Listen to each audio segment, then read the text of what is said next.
Hello everyone, my name is Caden and welcome to my first playthrough of Ace Attorney Investigations Miles Edgeworth. This and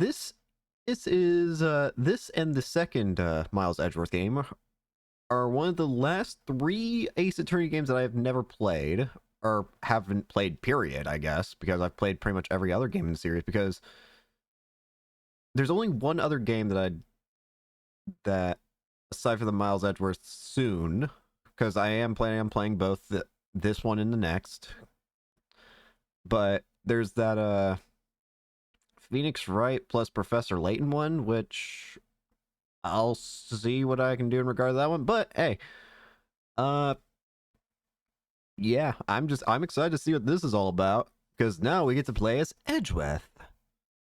And not Phoenix. In fact, I don't think Phoenix makes, as far as I know, I don't think Phoenix makes any appearance in these games, as far as I know. He may be mentioned in some degree, but as far as I know, it's just Miles. So, let's get to it. New game. Might have to adjust audio a bit, but we'll get to that crossroad when we do it. Episode 1, Turnabout Visitor.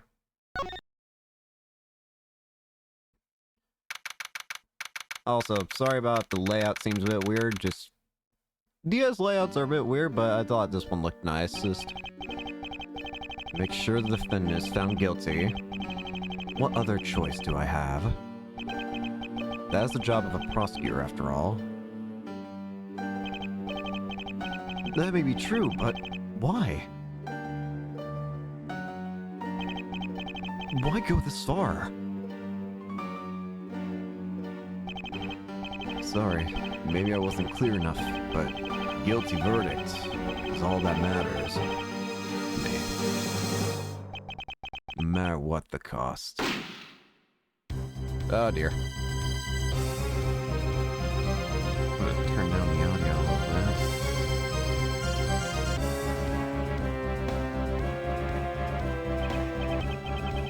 I'm a prodigy among prosecutors. Always have been, always will be. This game is loud.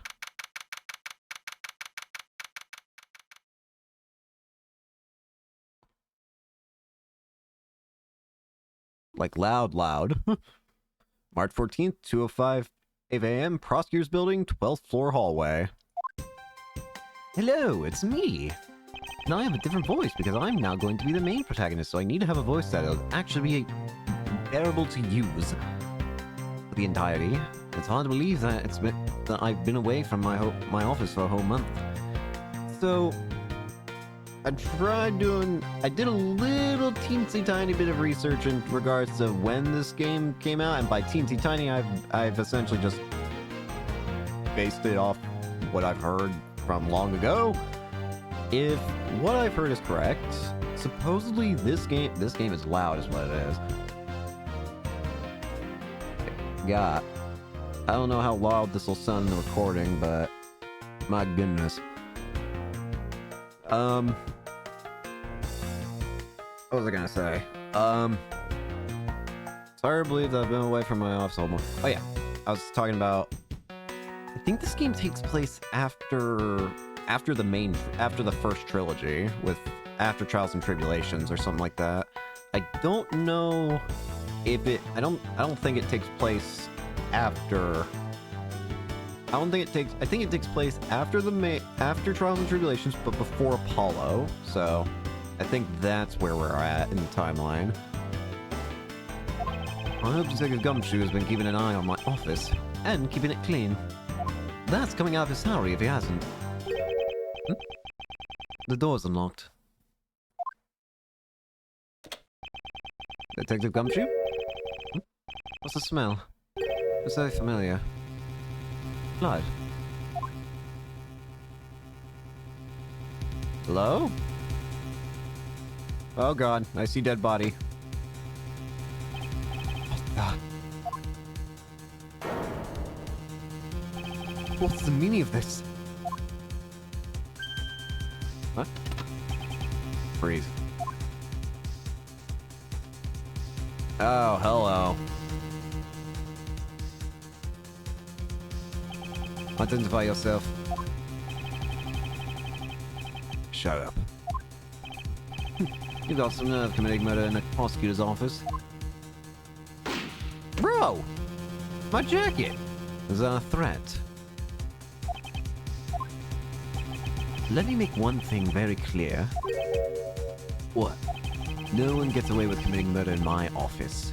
No one.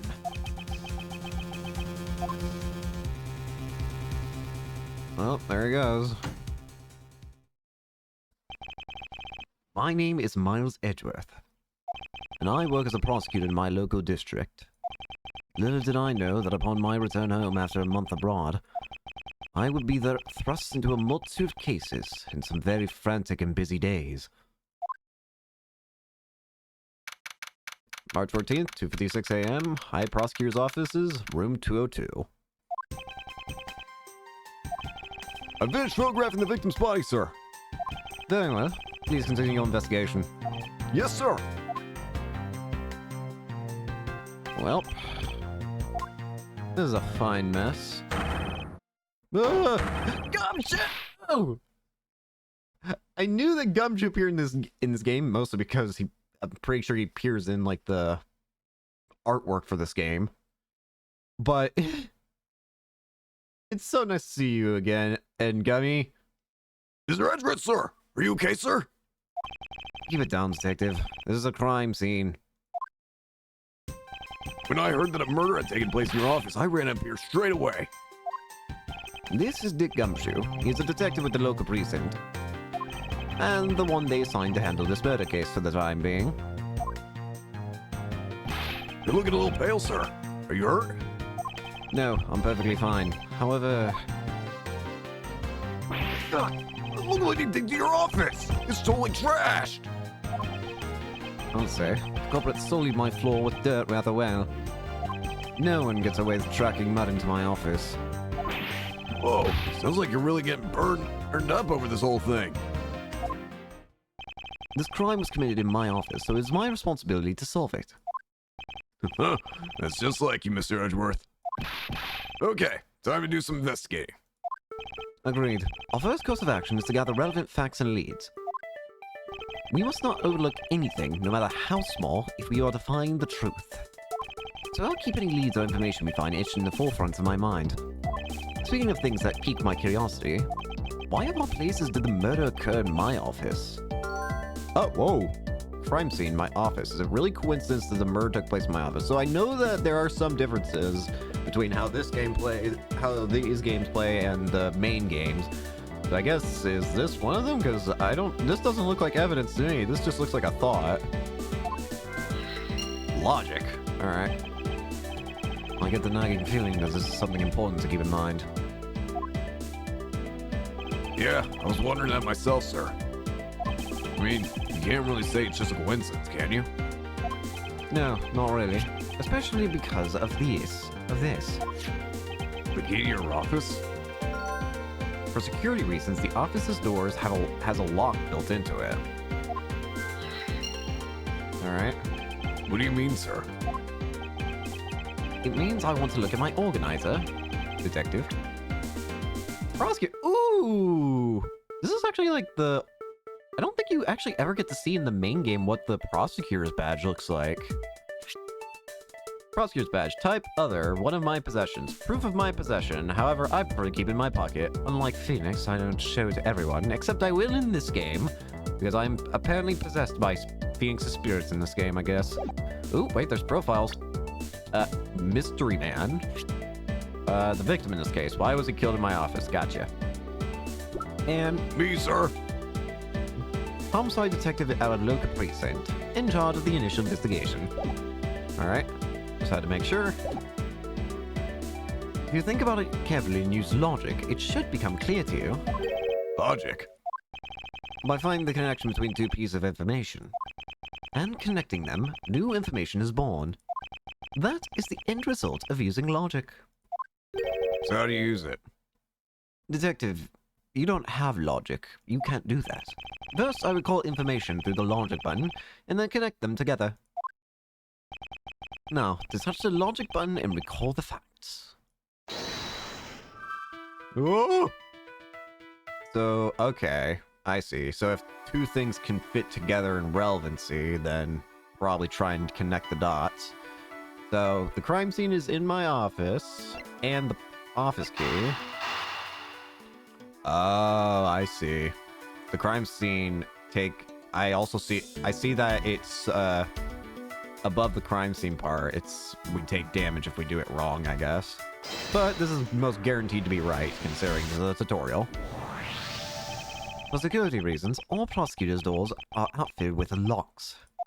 Which means it would have been hard for the murderer and the victim to get in here. Ergo, it's impossible to dismiss the location of this crime as mere coincidence. Yeah, that's exactly what I was thinking, sir. There must be a reason for why someone infiltrated my room. What was the killer after? Good question. Really on the ball today, Mr. Edgeworth. That's some beautiful logic, sir. Yes, well, when you follow leads to their conclusions, only the truth remains. However, if the information doesn't line up properly, I may stray far from the truth as well. But if I think carefully before piecing leads together, the logic should flow. Alrighty. Well, let's get started with our investigation, shall we? Yes, sir. High Prosecutor's Office, room 1202. Begin the investigation. The base of any good investigation is examine everything, sir. I know that. And when I want to examine something, I simply touch the examine button. Oh, if you ever feel lost and want to talk, just touch the partner button, okay? I'll give you great, precise advice as an ace investigator, sir. Something to try later if I have free time, I suppose. Ooh! Strange controls, but we can work with this. I want to talk to Gummy. You called, sir? Yes. You intrigue me, Gummy. Look at my badge. Your prosecutor's badge is really tiny compared to my police badge. Oh, but, it's really cool, sir. Much, much cooler than my badge could ever be. There's no need to suck up to me, Detective. Come on, man. Alright. Notice anything? Is there anything you noticed that you'd like to share, Detective Gumshoe? Just that I rushed over here as soon as I heard there was a murder in your office, sir. The investigation has just gotten started, so I guess there's not much else to say. So, are you the one who found the body, Mr. Edgeworth? Unfortunately, upon my return, I found my office door to be unlocked. What awaited me inside was this whole messy affair. Ouch, that's rough. Even though I left the security of this room to a certain detective. Sorry, sir. Your salary is going to be cut in half later, I promise you that. I assume you understand how to conduct investigations, Detective Gumshoe. Of course, sir. Examine things by tapping them or by touching the examine button. Checking various things out, we gather evidence and information. You see the evidence we collected by touching the organizer button. For information, For information and leads, it's the logic button. That's it. Great job, sir. Deductive reasonable is the way to go. It's called deductive reasoning, Detective. Clearly something you lack. You're as dumb as a box of rocks, but you're my dumb box of rocks. Alright. Well, we can actually examine other things, it looks like, here, too. I noticed two things of interest here. Oh, it's your trophy, the Knife Prosecutors, right? This was in the, first game, if I remember correctly. This was during the whole, Damon Gantz affair, if I remember. Or, King of Prosecutors, and it's not a trophy, it's a shield. You only send this to the winning prosecutor, right? Yes, but I have no real interest in the perceived worth of other people. As for my own worth, that is something only I can determine for myself. So slick, sir. I'm gonna have to try saying that sometime. Unfortunately for him, his monetary worth is tied directly to his worth to me, and his salary, which is not very good at the moment. Well, it's a good thing my steel samurai doll was spared any harm. Yay! Speaking of which, I still haven't actually sat down and watched any of that show. Your salary will be cut as a result. What's it about again? Well, I don't know much about it myself, but The hero of the Steel Samurai, warrior New Old Tokyo, is a Steel Samurai, and his goal is to defeat the evil magistrate. It's a show geared towards kids. However, its high production values and riveting plot draws in a number of adults as well. Spin-offs like Pink Princess Warrior of Little Old Tokyo and The Nickel Samurai, along with the deluge of merchandise and even a new stage show, gives it presence. You, sure know a lot. You sure you're not some sort of rabid fanboy? Of course not. Anyone that keeps up with society knows at least this much. That conversation lasted longer than expected. Let us return to the investigation. Sir? Shut up! Let me have my addiction in peace. Is this yet another batch of fresh flowers? Ones that come with the card attached every month like clockwork for you? Yep. Speaking of that, let's see what's on the card this month, sir. All will be resolved. Wendy. Oh, God! Oh, Wendy. Wendy Oldbag, right? I almost forgot about Wendy. Oh, Miss Irony. How painful are thy thorns? Wendy. Isn't that the name of that old lady with the whiny voice that's stuck? That's enough, detective. You need not remind me further.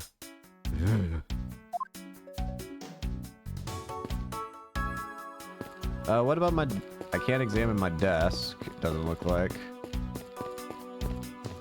Well, let's start looking at more, meaningful things. Ouch, they even knocked over your chess set. I had it all set up right for when you got back. I figured we could play a few games. I had no idea you were interested in chess. I'm actually pretty good at checkers, so I thought I'd give chess a try. In that case, I suppose I can set some time aside after we solve the case. Though, I don't expect the games to tax my mental acuity much. Hello there, sir. Do you have anything to report? Sorry, yes, sir. Sorry, yes, sir. Nothing out of the ordinary right now, sir. And yet, There's something out of the ordinary right in front of my eyes. About a contradiction. something out of the ordinary, huh? I should look around a bit more. He's talking about the gun on the floor, but... I hope I can solve this case quickly. I'd like to return to relaxing on this sofa. That thing looks like a billion times softer than my mattress at home. Can I sit on it too? Just for a little while, sir? Detective Gumshoe, you know I can't allow that. Until this case is solved, neither of us has time to spare, let alone rest. You're right, sir. I'm gonna work hard and be a real trooper to the end. Even once this case is over, I don't think you can afford to take any time off. Oh, that poor man. Look at my chair. It's been a while since I've sat at this desk. Oh, how I've missed you. It's so tiny that it looks newer than when I first bought it. Oh yeah, that thing's so polished that it makes mirrors jealous. Don't tell me you've had no other work the entire time I was away, Detective. My job is to protect your office, sir. And you did such a good job protecting it that a murder occurred in it. That's harsh, sir. I have to admit the desk has never looked better, so I guess I can't dock his pay. Your salary remains uncut this time.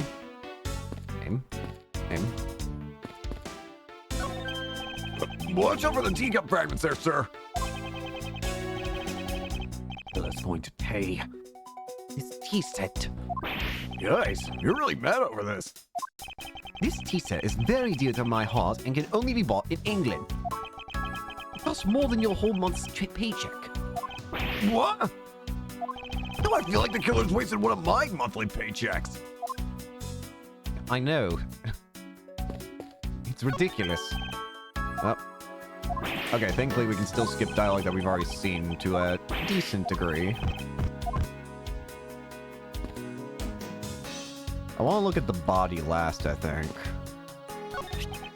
What have we here? Could this perhaps be the murder weapon? If so, it would mean that the killer made their escape after disposing of their gun here. I think I've seen one of these before, sir. Goes in line, me, I swear. Oh, I know. I was issued the exact same model. I think. Detective, I don't really like guns all that much. I mean, they're really dangerous.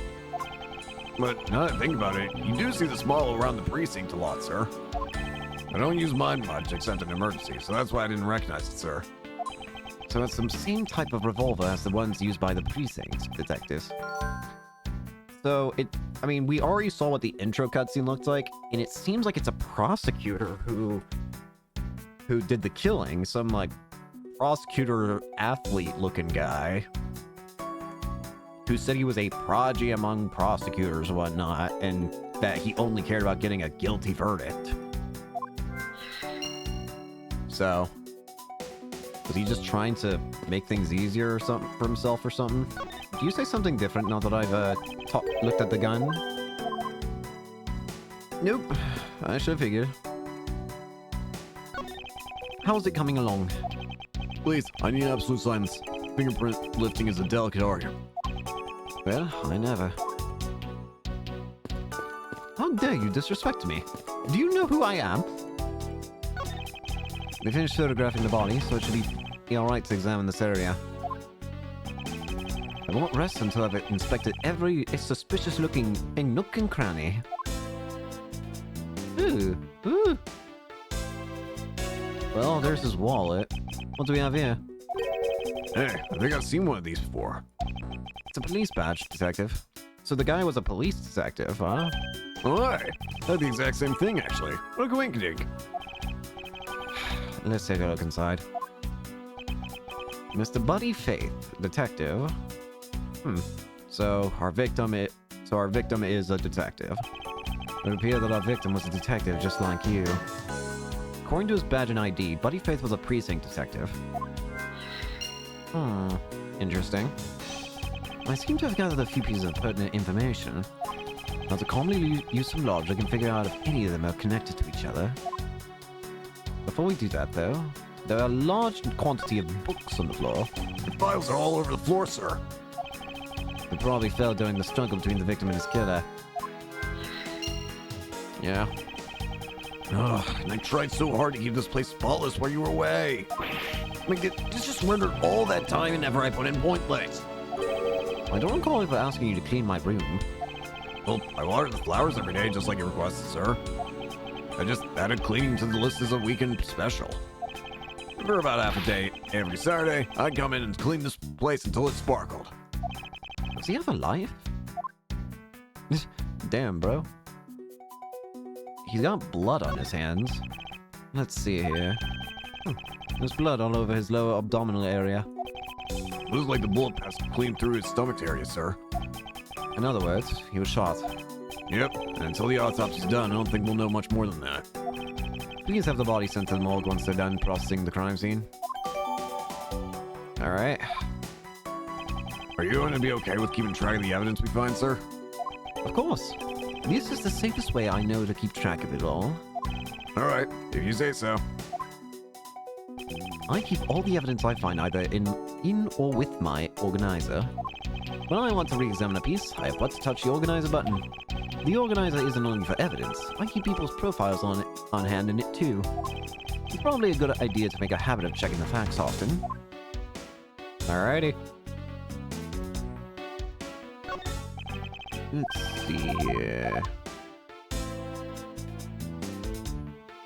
Anything about his face? I don't think there's anything of interest here. Gold, sir? Let's talk. I seem to have picked up a few good leads. Oh, so now you're gonna do the thing you do all that with all that information, right? What are you babbling about? The brainy thing you were talking about just a few minutes ago, sir. Logic. You said that you can look at all your leads and info by touching the logic button. Then you pick the pieces you want to connect by touching them and hitting connect. That's your way of investigating, right, sir? Yes, which is why this exercise in explaining my own method to me was unnecessary. Okay, then how about I explain my logic to you next? That is even more unnecessary. You got anything to say about the body? A bullet went clean through the victim's abdomen. The body was found at around 2:05 a.m. Detective. I'm just a lowly detective, so... I'm not sure what I should do with that other than arrest it. Detective, you can't arrest a dead body. Watch. Is that the only talent you have? Oh, wait. I'm talking to you, of course. I think I know what it wants. I have an idea of what it wants me to connect. So the main thing I've noted, the main thing is the victim was a detective, and there was a revolver that detectives hold. So is this potentially the victim's revolver? The revolver the standard model used by detectives, would it have belonged to a recently departed? It seems like I was on the right track. Yeah, this is probably the detective's own gun, which means that the culprit had to have stolen it from him. Detective Gumshoe, could you please thoroughly check the victim's body one more time? Yes, sir. On it now. Excuse me, pal. Let's see. What have we got here? Mr. Edgeworth, sir. This guy's wearing a gun holster. But it's empty. Yeah, this is his pistol then. So it appears that our killer somehow managed to take the victim's gun from him. Gotcha. Alright, that's pretty important, I'd say. Let's see what else we can find out about this revolver. As I always say, you gotta look at really carefully at each piece of evidence. You'd use the scroll wheels to rotate the object. There is no such thing as a bad angle. Slide bar in the X or the X and Y arrows to zoom in and out to get it at the nitty gritty.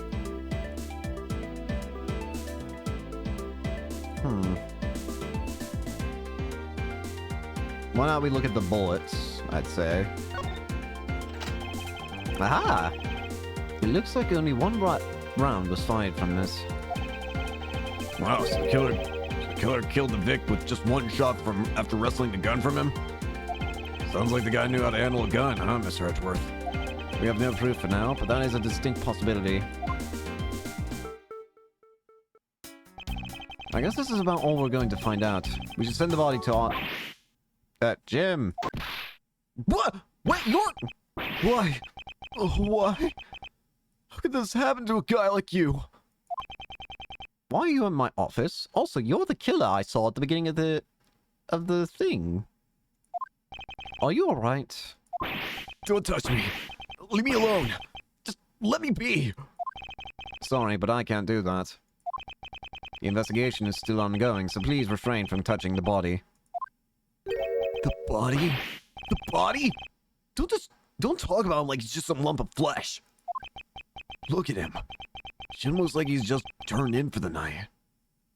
Why do you keep calling him Jim? His name's Buddy. Sure. Just in a blood-stained suit, sir. Or pal. Where are my manners? Aren't you that prosecutor? Well, yes, I am. I'm Jack Sportsman. And Sportsman. And prosecutor. Jim here was my partner in crime, busted. I'm Miles Edgeworth, and like you, I am also a prosecutor. Detective Dick Gumshoe, sir. So you're Miles Edgeworth. I guess this is your office. Yes, that's correct. Then it was you! You're the one who killed Jim! Now don't go around jumping to conclusions, pal. Just calm down, okay? I will not. I know how things work around here. High prosecutor's office doors all have locks built into them. And only the owner of the office has the key to his or her own office door. That is correct. However, I was not the one who killed your partner. Yeah, Mr. Edgeworth has been overseas on a business trip this whole time, pal. And the key to the door was with me the entire time, okay? So the only one who could get in here was me. Wait, that means... Gumshoe, what have you done? Gumshoe? I'm not sure what that means. So it was you then? And you're Jim's killer? No way, pal. You got it all wrong. Everyone, calm down before I kill you all. Mr. Portsman, correct? If you are a real prosecutor, you should know to stay collected. The investigation has only just begun. Isn't it too early to be drawing conclusions? All right, I get the point. You're right, my mistake. I tend to get a little too hot-headed sometimes. You sure are one cool customer, though, Mr. Edgeworth. I've heard all the rumors about you. You're the great genius prosecutor. You're something of a legend, you know? Anyway, let's call a truce and work together, okay? Now, how about a handshake to seal the deal? A pleasure to work with you. You guys were conducting your investigation, right? Sorry for barging in like that. Carry on then. It's your room after all. Thank you. I intend to. I just want a little more time to say goodbye to Jim. You there? Sir!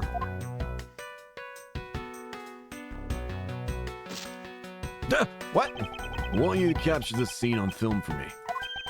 The final farewells of my partner, Jim. What? Nice. What's... I should probably give them some space. Oh, hey, we're still continuing. Huh. Oh! Actually, now that guy's moved, I can look at this, can't I? Your jacket, sir! What's it doing on the floor? It must have fallen off the wall when the killer tried to threaten me by firing a round. So the killer not only shot the victim, but they shot your jacket as well? Oh, I just realized a strange error that creates. So, because that means 2 shots were fired, right?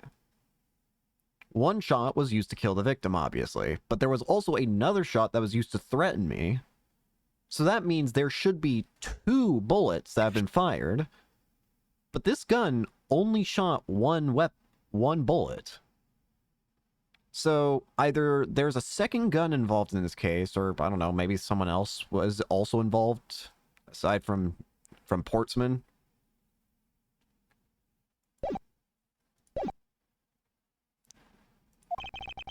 They dare to shoot the ultra special jacket that you made your prosecutorial debut in? What if they shot through it? Would have been a disaster. It's not worth getting worked up over, Detective. Not when there's something more here. Huh? Like what? I take it you haven't noticed it yet, Detective. There's a giant contradiction right here in front of us. Really? Did I say contradiction? He must be rubbing off on me. I'm starting to sound like him. Damn it, Phoenix. But I have my own methods, and I will conduct this investigation my way. When the scene before me contradicts a piece of evidence or seems off, that's when my detective skills come into play. First, I have to find the spark that holds the contradiction. Yeah, the bullet hole. Is it? The bullet hole is where the contradiction lies. When I spot something that's off, I should touch the deduce button with conviction. And when I have found the sufficient proof to prove the contradiction, I present it. This is how I do things. Yep, it only shot 1 bullet. Eureka! Eureka! What? That's a new one. This bullet hole is the contradiction. What do you mean, sir? It's elementary. 2 shots were fired in this room. The first felled the victim,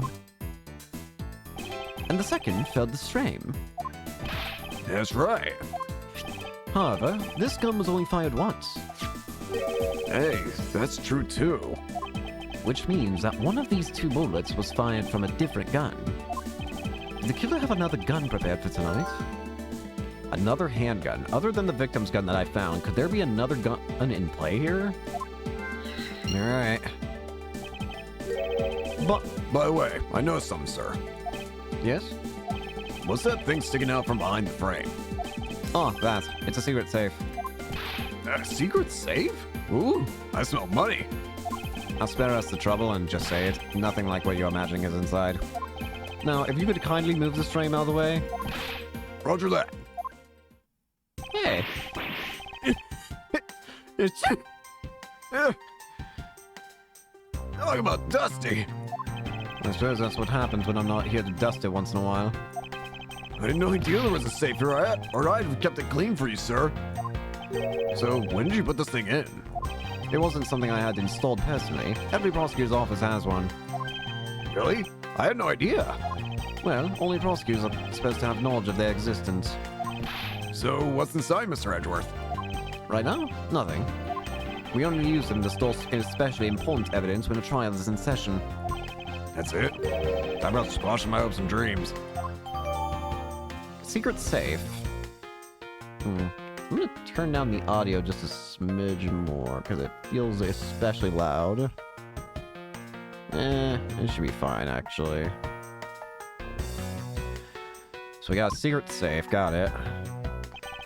I won't rest until it's inspected every suspicious-looking nook and cranny. Well, there's obviously something very wrong with this. Now, this is odd. Found something, sir? This keypad. Don't you find it to be a bit too clean? Yeah, there's a thick layer of dust all around it, but not on the keypad itself. Someone tried going into it. You there, the forensic scientist. Yes, sir. Could you please dust this area for fingerprints? You got, sir. Couldn't find, let alone lift, a single print. Looks like it was wiped down well. Alright. Secret safe data uploaded into my organizer. As I thought. It appears that logic is the only way around this setback. Time to rationally and calmly connect the dots with the information we have. Alright, let's take a look at what we got. We got a bit here. So, the killer's goal... I think it's the killer's goal in the wiped fingerprints. I think the killer was trying to get into the safe, right? Let's try it. I believe I have figured out what the murderer was after. Yep, it has to be that. So the murderer probably thought there was something valuable in Edgeworth's safe, I guess.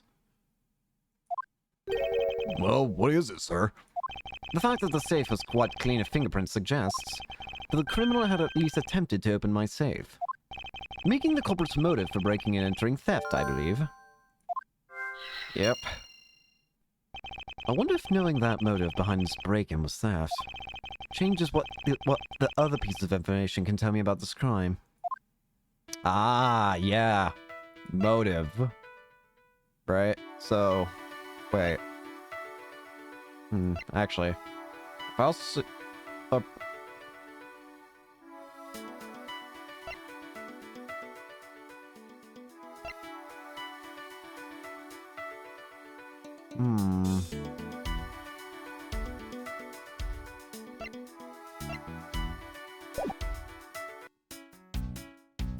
Don't know if there's anything else here. What? I noticed that this is here now. I hope we can solve this case quickly. I'd like to go back to sleeping.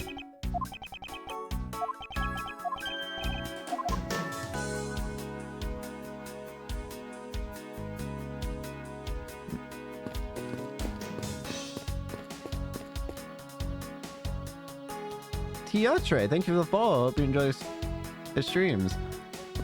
Let's talk to Jacques. Mr. Boltzmann, a word if I may. Jim, I swear I'll find your killer and bring him to justice. You wait and see. It'll be for the both of us. Nothing. You wanted to talk to me about something? No, that's alright. I feel like I'm interrupting their conversation. How's it coming along? Please, I need absolute silence. This picture's too important to me to mess up. I leave the man to his art. I probably have to... Maybe I should try asking Gumshoe about some of the evidence. Gumshoe! Take a look at this. I had no idea you had one of these things. I mean, I thought I knew everything there is to know about you, Mr. Edgeworth. I feel like I've got a glimpse of the hidden side of Miles Edgeworth. There's a great deal you don't know about me. At least I hope so. Have you been spying on me, detective? The victim's gun, huh? It's the same model as mine. A tool used to protect lives, yet one that can also take lives away. Those who take a gun in hand wield a great responsibility. I hope you understand that. I don't really use my gun at all, sir. The only time I would use this baby is when I'm fighting a hot duel with a convict to look ultra cool. You were doing so well until that last bit. So close. So damn close, detective. Actually, profiles. We have Jack Sportsman, a high prosecutor with the prosecutor's office. It's my first time speaking with him. I think I do have to connect something else here. So,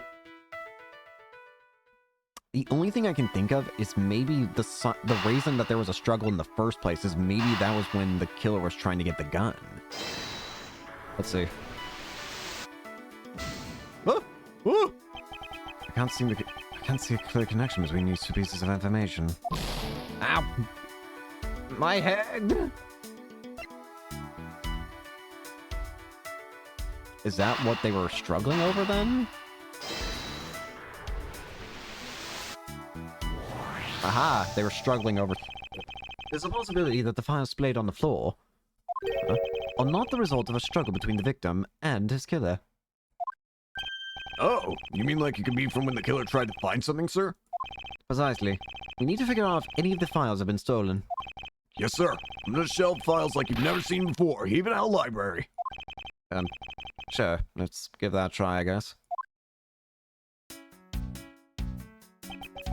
Why do all the good ones always die young? Surely you must ponder that every once in a while, Mr. Edgeworth. No matter how much we lament, the dead will not come back to life.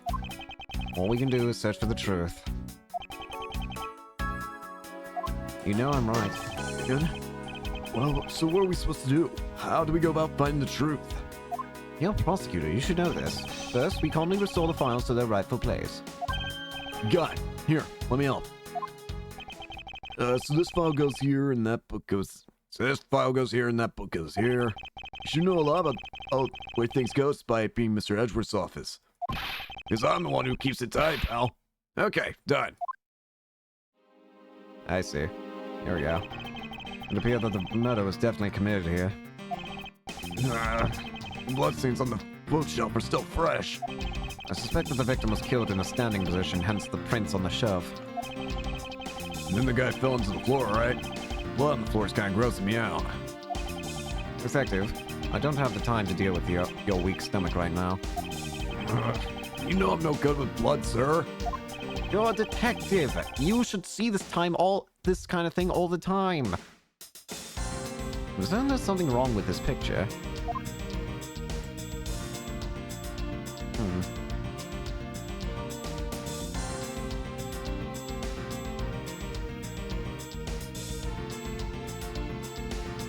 Is the fact that there's two sets of prints, strangely? Is this one someone connects to any of the evidence, I hope? Oh, I have to connect to the evidence.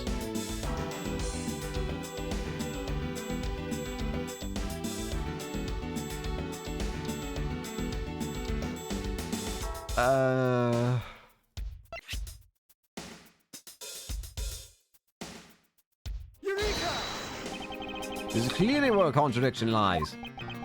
No, sir, you're wrong. Huh, you don't understand. You see, therein lies a contradiction. Sir Edgeworth, sir, you're going to see now. Shut up! How's me keeping you on your toes, detective?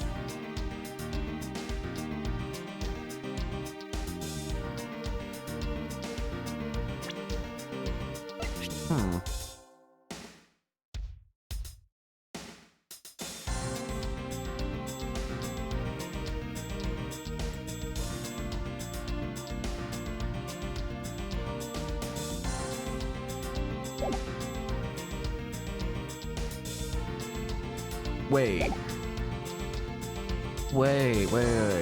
Is it this? This is where the bullet lodged itself after it went through the victim, huh? For the bullet to be lodged so squarely in the final spine. It indicates that the files were ransacked after the shooting had occurred. I guess the victim was moved because he was in the killer's way. I think that's the problem. I think I see. Is this it? Eureka! Yeah. There's clearly a contradiction here with this bullet hole. The problem is that this is not where the bullet hole should be, right? It went clean through his abdomen, but he was shot while he was standing, most likely. So, by that logic, it should be higher up, right? It shouldn't be, like, all the way down by his feet. What do you mean, sir? You don't see? Quite simply, the bullet hole itself is too low. If the victim was shot in his stomach, the hole should be much higher. But what if the guy was shot while he was sitting or lying down, sir? Well, then the handprints up there wouldn't exist, right? That would be illogical. The victim leaned against this shelf here after being shot. It suggests that he was standing when he was shot. And that means... Wait, what does that mean, sir? It means you screwed up putting the books back together. Get back to work. It means you need to use your brain every once in a while instead of mine, detective. In any case, it means someone made a faulty assumption. And it was from this mistake that our current contradiction was born. What's the faulty assumption that caused this problem with the bullet hole's position?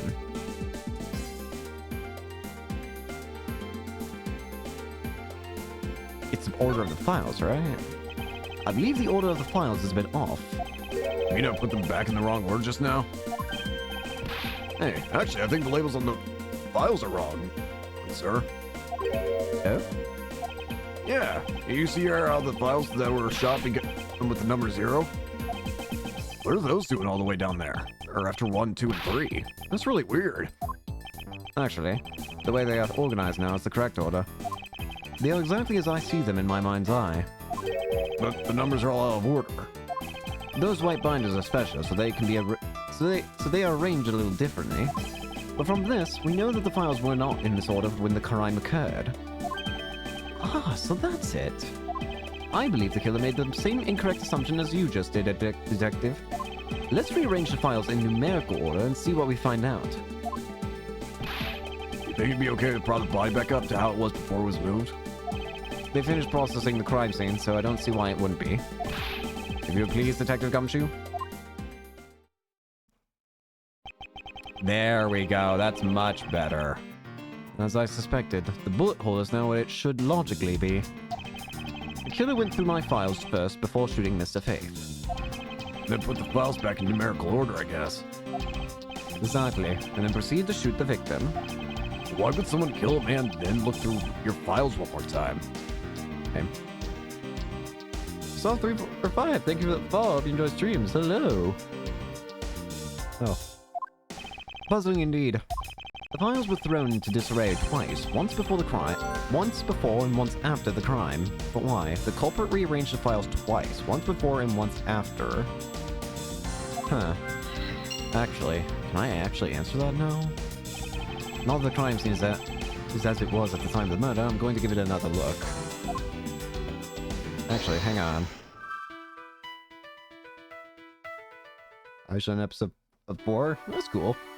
Oh. Files in disarray. No. Do not connect it with another handgun. I see that there are letters over here. This? What is it? Why does it say Gumshoe on there in blood? It's not you. You're not the killer. I'd say some incredibly incriminating evidence. Yes, indicative of criminal activity, indeed. No, wait! There's gotta be some mistake. Mr. Edgeworth, sir, help me! Say something, sir. I don't have to say anything. Do you really... Gumshoe, of all the people that could kill here, you are the last person I would suspect.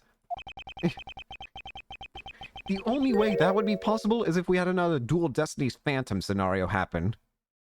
What are you talking about, sir? Something from the future, don't worry. It appears that one of my files was stolen. Is that all, sir? How about me and my situation? Oh, you think you're being arrested? No, of course not. You're not... I don't know if you have the mental capacity for killing. I'm gonna be real with you, Gumshoe. What the hell, sir? Is this really what the killer was after? Stolen file data jotted down in my organizer. Investigation complete. Ah, heal. Looks like Jim was able to leave us the name of his killer in the end. And this most important message managed to reach us. I'm telling you, it wasn't me! You can't be terribly pleased to hear that your beloved partner is the guilty party. If you are going to accuse Detective Gumshoe of being the culprit, I sincerely hope you have some proof to back it up. Jim's words, they're more than enough, wouldn't you say? If that's how you want to play, then at least allow me to understand your reasoning. Gonna finish the entire game? Gonna try to. No. No. You got it. Alright, Jack. I don't like this one bit.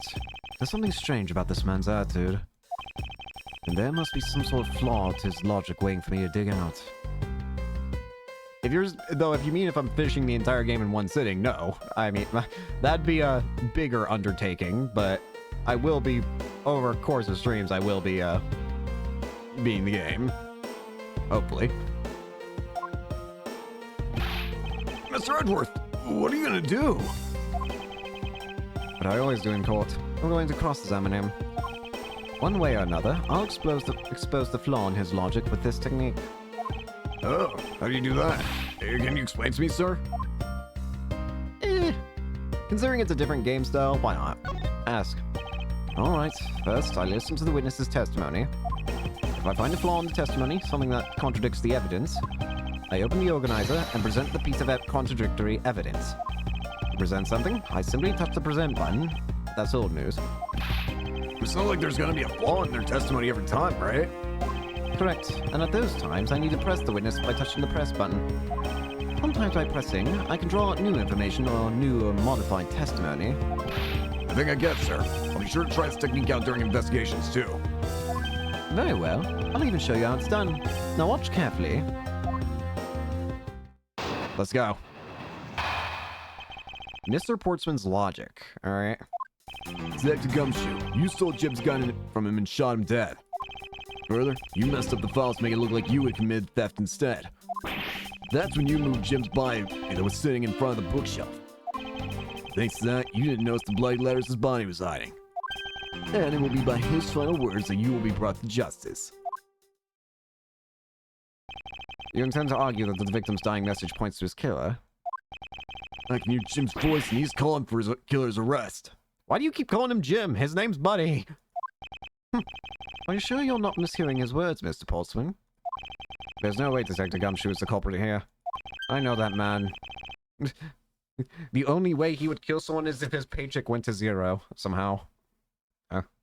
And while it may be docked all the time, it at the very least stays at 1 cent. I will find the flaw in this man's logic and expose it with credible evidence. Alrighty, here we go. Rebuttal. So, Detective Gumshoe, you stole Jim's gun from him and shot him dead. Press. Hold it. You know, there's something I've been meaning to ask him. Ask. What is it?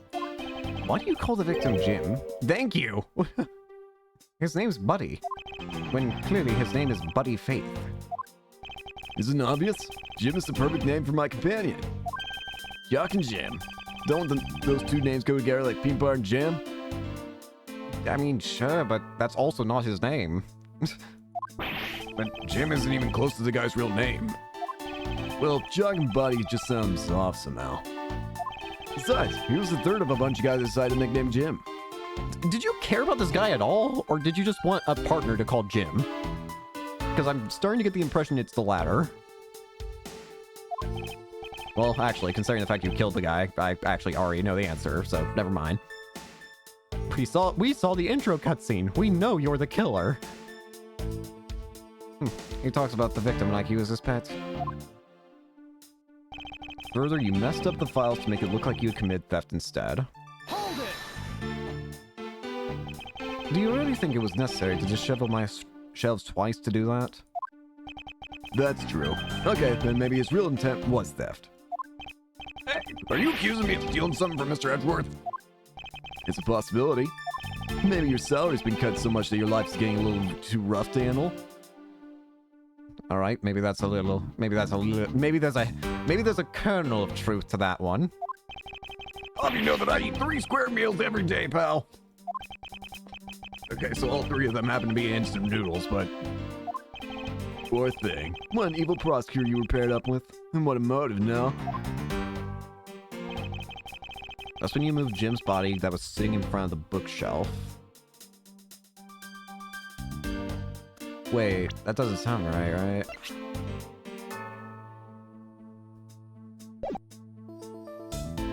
That's not well, I'm gonna press the rest of the statements just in case. Hold it! Just on the off chance. And why would Detective Gumshoe do such a thing? Because the boy was getting in his way. You had to mess up your bookshelf somehow, right? Anyway. Thanks to that, you didn't notice the bloody letters Bondi was hiding. Hold it! Why do you think that the killer didn't notice the bloody letters? Bondi was covering it quite well, wouldn't you say? That's how he missed it. But judging by what I've seen, it doesn't take much for your detectives to miss something. Who do you think you're talking? Who do you think you are? You know nothing about me, pal. There's a lot a person can understand about another from first impressions alone. I can't say I disagree with him on that point. Sorry, Detective. Why don't you say something, sir? Not you too, Mr. Edgeworth. Despite his lack of attention to detail, I don't believe the detective to be the culprit. Nobody could have overlooked the bloody letters, and I can prove it. With evidence. I can ask for better setup. With a game-finishing spike. Yeah. But thanks to that, you didn't notice hit the bloody letters his body was hiding. I'm gonna be honest with you, sir, his body was not hiding anything. Because that... Well, actually... No, wait. Objection! I'm wrong. It would behoove you to take a good look at this and see my idiocy. Damn it! Listen, I just got back into this.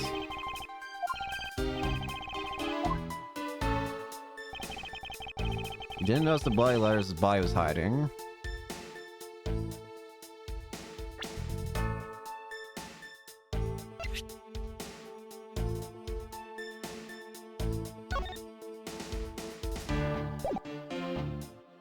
Objection!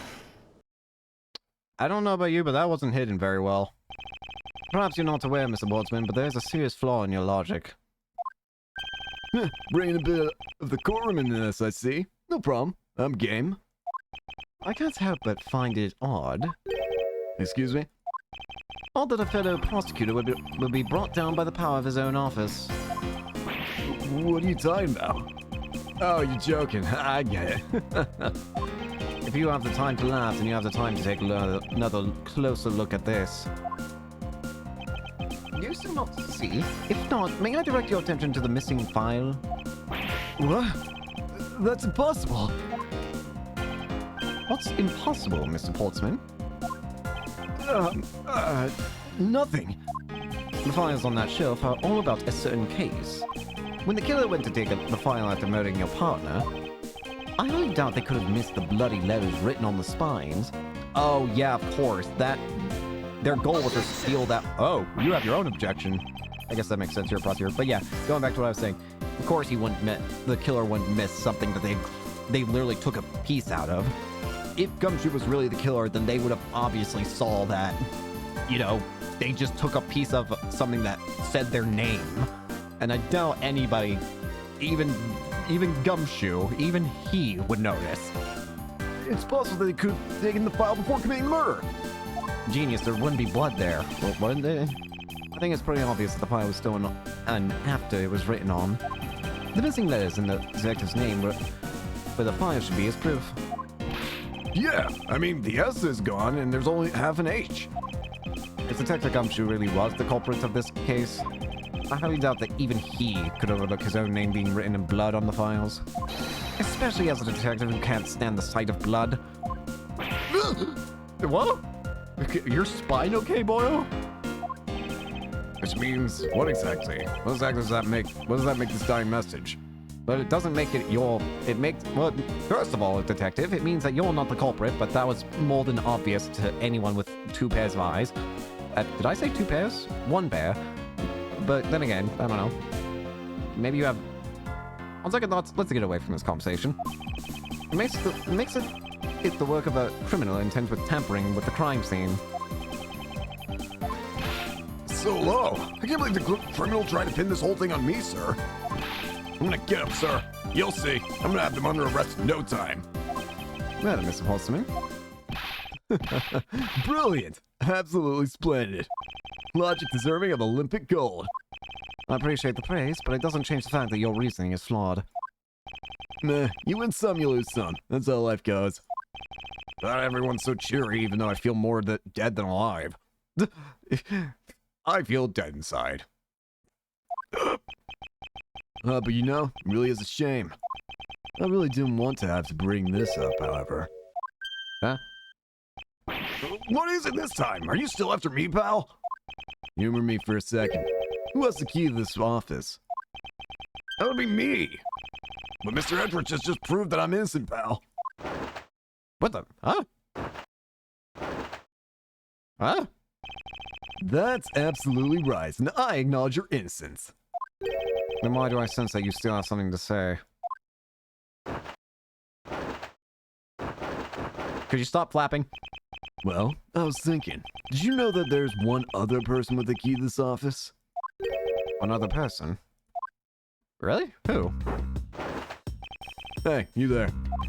Yes, sir. What is it, sir? Would you kindly fetch and escort that lovely young lady here for me? A lady?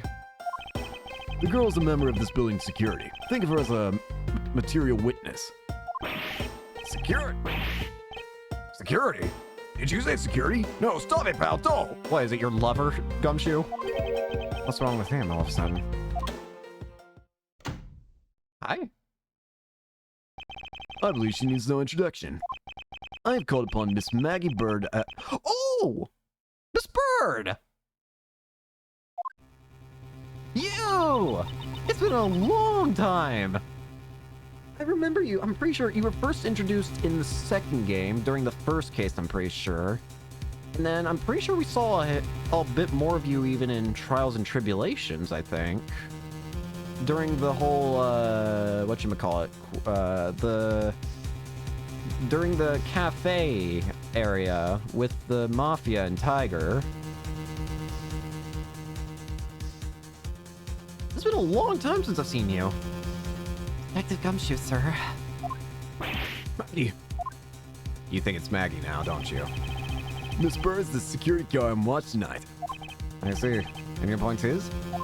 My point is that she could very well have used it. And by it, I mean the master key which can open all the office doors in this building. What? If you are not the guilty party, Detective Gumshoe, then the only other person with access to this room is Miss Bird. How dare you? I would never sneak into someone's room. That's right. I refuse to believe that Maggie's the culprit, pal. It was me. That's right. I did it. Can we take that as confession, Detective? Well, it wasn't really me, but it definitely wasn't Maggie, pal. So yeah, it was me. If it was, you'd have no problems with that, right? Please refrain from flying off the handle, Detective. There's no need for such theatrics. Listen to your boss, Detective. He understands what I'm saying here. Would you stop flapping your jacket? You're not a bird. That girl's the only one who could have committed the crime for one simple reason. Alright, let's fight. Reason for suspicion. It's pretty obvious that Miss Bird snuck into your room using the master key. I mean, if Detective Gumshoe is the one who opened the door, then that leaves only Miss Bird as our prime suspect. On top of which, she knows our good detective, doesn't she?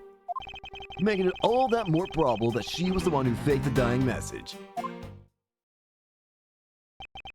So you're saying she used the master key? The master key, alright. It's definitely not her. She's been accused once already before. That doesn't make her, that doesn't make it impossible for her to be, accused again. Example, Maya. Incredibly incriminating evidence, wouldn't you say? That's what you claimed about the evidence earlier as well. That was then, this is now. The flow of a good match always changes during a rally. It's all about your reflexes and reaction time, especially for an athlete like me. I wonder if there was anyone else other than Miss Bird who could have used the master key. It seems that the only way to get to Mr. Portsman to give me more details is to press him. So the game is straight out telling me, press him. I get it. It's the tutorial case. I understand that they probably want to make it as obvious as they can. Especially considering this is like a new style of game for this series, I'm pretty sure. So, I guess it makes sense that they want to go as easy as it can for its first case. So let's press. Are you sure Miss Bird is the only member of security who could have used the master key? There's only one person on staff at this time of night, and tonight she's it. Isn't that right, Miss Bird? That's right. That's untrue, but I wasn't able to use the master key at the time of the crime, sir. Wasn't able to. What's that supposed to mean? Yes, moving on. I need to get sidetracked by something unrelated. What do you mean unrelated? I want to hear what she has to say, pal. But you can't really trust her not to tell lies. Plus, I hate wasting time. Should I hear Miss Bird out? Ask for more details. Not so fast. I too am interested in hearing what Miss Bird has to say. Didn't I just say it'd be wasting time? We don't need to hear lies. I'll be the judge of that. Miss Bird, if you please. I discovered that the master key was missing at around 1 a.m., sir. What do you mean by missing? As in, it wasn't anywhere in the security booth, sir. I can't speak, sorry. The killer must have stolen it. Mr. Boltzmann, I believe this is to be an important piece of testimony, don't you? I can't believe that someone like you would be taken in by such words. I'm not lying, sir. Objection! If that's the case, then I'd like to know why you have the master key now. I don't quite know. It just reappeared all of a sudden, sir. A likely story. And where's your proof that the key was stolen to begin with? I bet you just forgot where you put it and found it again. I never lose things. I can practically guarantee that. With me, if something disappears, it's usually because someone stole it. And Yeah, pal, trust me. You don't want to test just how bad her luck is. unfortunately, I can't deem this piece of testimony as conclusive. Glad you agree, Mr. Edgeworth. But you still haven't established Maggie's motive for breaking into Mr. Edgeworth's office. Motive? Didn't we already establish? Whew. Hey. Didn't we already establish that was theft? I mean, the culprit clearly went through the bookshelves and unleashed tried to save. It is as Mr. Boltzmann says, Detective. I can't ignore the fact that all the evidence points towards a motive of theft. But I'm done taking blows. It's time to counterattack with a few facts of my own. Her intent from the messed up shelves to the wiped down safe. I'd say it's thievery.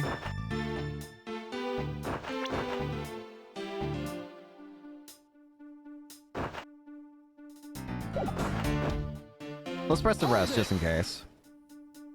I concur that the culprit's motive appears to have been thievery. However, Glad to hear that the great Miles Edgeworth is in agreement with little old me. with regard to the investigation of the bookshelves and safe, Hey, good thinking, asking for my opinion on the matter. can I speak? Would it be too much for you to allow me to complete a full sentence?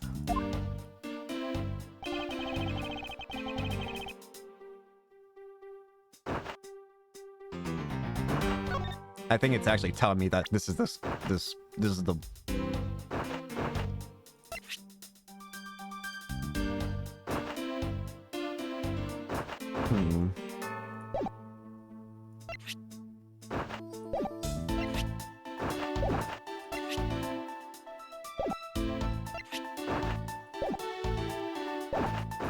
let's try the rest of the statements first. Hold it!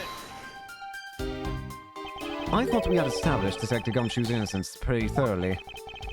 It was just a theory, one hypothesis among the many possibilities. I mean, I had my doubts about Miss Bird from the very beginning. If that's the case, then why didn't you mention her first? No, don't make that face, see? Horseman, stop moving your jacket back and forth. Man's gonna fly away at this rate. He keeps flapping it like he's gonna take off. No, don't make that face, see? There goes the truth, running the our way.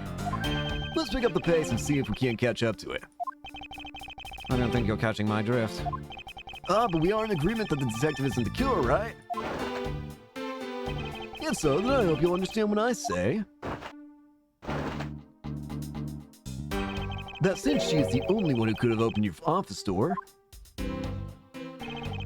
And that leaves only Miss Bird as our prime suspect. Hold it! Don't you think it's a bit early to be jumping to conclusions? Are you saying there's another way to open the door other than with the master key? Oh, I get it. Perhaps you had a spare made for someone else. I'll have you know, I have never made a spare, so what are you insinuating? Nothing. Guess I should have known better than to suggest that someone like you would. On top of which, she knows our good detective, doesn't she? Hold it! Is there anyone in this district who hasn't at least heard of Detective Gumshoe? I was about to say, he's kind of famous. Good point. He's practically a celebrity among us prosecutors. Really? I never knew I was so talked about, sir. We're only our collective breath, you know. For when you screw up so badly that you're literally chased off the force. What? Is that true, Mr. Edgeworth? I have the right to remain silent. Of course not. That's hogwash. Phew, don't scare me like that. I almost had a heart attack there. If I tell him the truth, I'm going to kill him. If I tell him the truth, I'm going to kill him. If I tell him the truth, I'm going to kill him. Hold it! By dying message, you mean the bloody letters that spell out Gumshoe? I figured that whoever wrote his name must have wanted to frame him. And just the act of choosing his name is proof enough that the two knew each other well. Mr. Edgeworth, what are you waiting for? Hurry up and present some evidence. I would love to. But first, we should listen a little bit more and digest what he is saying. And press him for more information. We've already pressed him, so... Her intent from the messed up shelves to the wiped down safe, I'd say thievery. Considering it told me it wanted me to press him, then this is probably the statement it wants me to present evidence to. But the problem is, what is it? So, her intent from messed up shelves to the wiped down safe, I'd say thievery.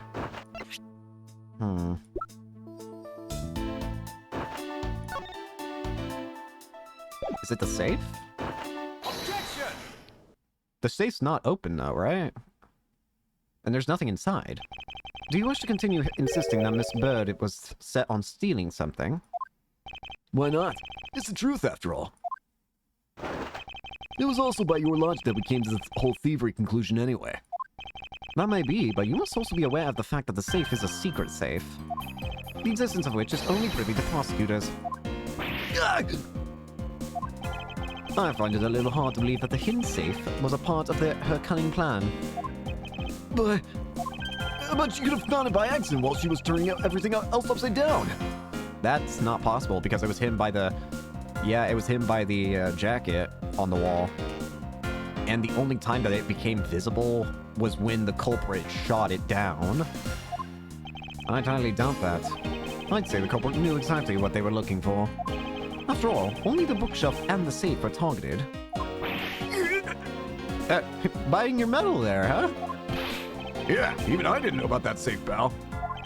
And that means there's no way Maggie could have known about it either. Then, are you proposing that the killer is a prosecutor? Interesting conclusion. That's definitely looking more and more probable. What's wrong? You're looking a little sweaty there. What's wrong, prosecutor? Do you have a different suspect in mind now? What? What made you... What's with the angry face all of a sudden? It's all my fault. What do you mean? It's Jim. He knew about the existence of the secret safes. What did you just say? We were partners, like inseparable conjoined twins. That's why I told him. I filled him in on the secret safes. Oh god, are you gonna try and turn this? I think I see what he's going for. He's probably gonna try and say that Bird did kill a buddy, but it was because she saw him like trying to steal the safe, isn't it? That's the route he's probably about to go down. That means... Yeah, I know. I only just told him to. Obviously it was wrong of me to tell him. I still can't quite believe it, but the thief who broke into your room was probably Jim. Now he's claiming that the victim was the thief. Yeah, and that Bird killed him probably thinking it was her job to. And you were simply trying to stop him, weren't you, Miss Maggie Bird? Excuse me? Yep, I knew it. I mean, you are a security guard, right? That's your job. But killing is going a bit too far, even in your risky profession. What the? You're still accusing Maggie of the murder? Yes and no. I mean, she had stumbled upon Jim, who would probably drawn his gun. I get it. It was self-defense, wasn't it? No, I couldn't. I could never do something like that. Not even as a security guard, sir. Plus, even if he was a thief, he wouldn't have had a key to this office. Which is precisely why he had to steal it, wouldn't you say? It was Jim who stole the master key. Pretty impossible for a supposedly stolen key to be here with us. Unless you retrieved it from Jim after you killed him. Mr. Portsman, are you honestly accusing your own partner of being a thief? And I don't want to admit it, but it's the only way for everything else to make sense. Has he no honor? Now then, I think we're done here. The investigation waits for no man. Would you people be so kind as to see yourselves out? What are you talking about? This is my office. You can't kick us out. This is Mr. Edgeworth's office. But I'm the one who's been assigned to this case. You are all suspects to varying degrees, and therefore ineligible to run the show. Boy! Listen, pal, how many times do I have to say this? Maggie can't be the culprit. Detective Gumshoe, calm yourself. But, sir... We have no choice but to accommodate his request. For now. Thank you, Mr. Edgeworth. At least one of you understands. Now then, if you could remove yourselves from my crime scene, I'd be most grateful. Mark my words, Mr. Portsman. We will meet again. If that's a formal request from the legendary prosecutor himself, then I suppose so. Now don't disappoint me, you hear? Yeah, he's gonna try and alter things now.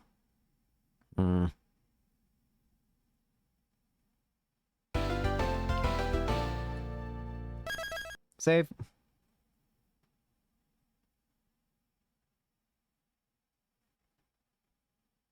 Stay in a while. There we go. March 14th, 4:18 a.m. Prosecutor's Building, 12th floor hallway. What was with that prosecutor? I can't believe how rude he was. It was unbelievable. Please maintain your professionalism, detective. I'm gonna find some real solid evidence proving Maggie's innocent. You'll see, sir. But we've been kicked out of this crime scene, sir. True. So then what now? Looks like my life's fallen into yet another gigantic ditch. Do not despair, Miss Bird. You're gonna overcome this as well. There are many other places and things we should be looking into anyway. Really, sir? For example, this hallway. The linchpin of his argument against Miss Bird is related to the master key.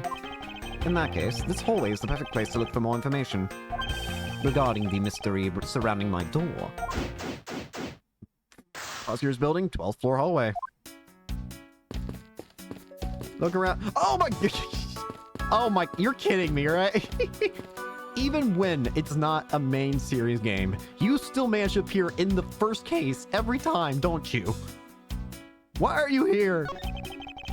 Looks like you're quite a pinch, Mr. Edgeworth. To be sure, a murder within the walls of the prosecutor's office is no trifling matter. We must find, apprehend, and punish the killer accordingly, post-haste. Sounds like a messy case you got in your hands. If you ever feel lost or need some advice, my door's always open. How gracious. I will keep your offer in mind. Who is this guy again? You don't remember me? I appear in the first case of every...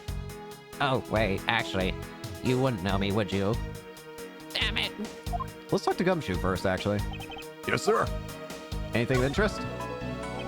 Detective Gumshoe, you look rather intrigued by something. Care to share? Oh, it's nothing, but I noticed that Mr. Portsman calls his partner Jim. And the detective in that Sunday night drama, All My Cops, is named Jim, too. I bet one of them is a big fan of that show. You seem to know a little something about it yourself. I take it you watch it too, then? Of course. The tight bond of friendship between prosecutor and detective is great, sir. But it's nothing compared to the super strong friendship we have. Friendship, detective. I think you're mistaking it with pity. How can you say that, sir? After all we've been through, too.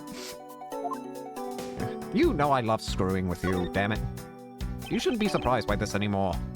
About Miss Bird. No way she's the killer. Please don't tell me you buy into that accusation, sir.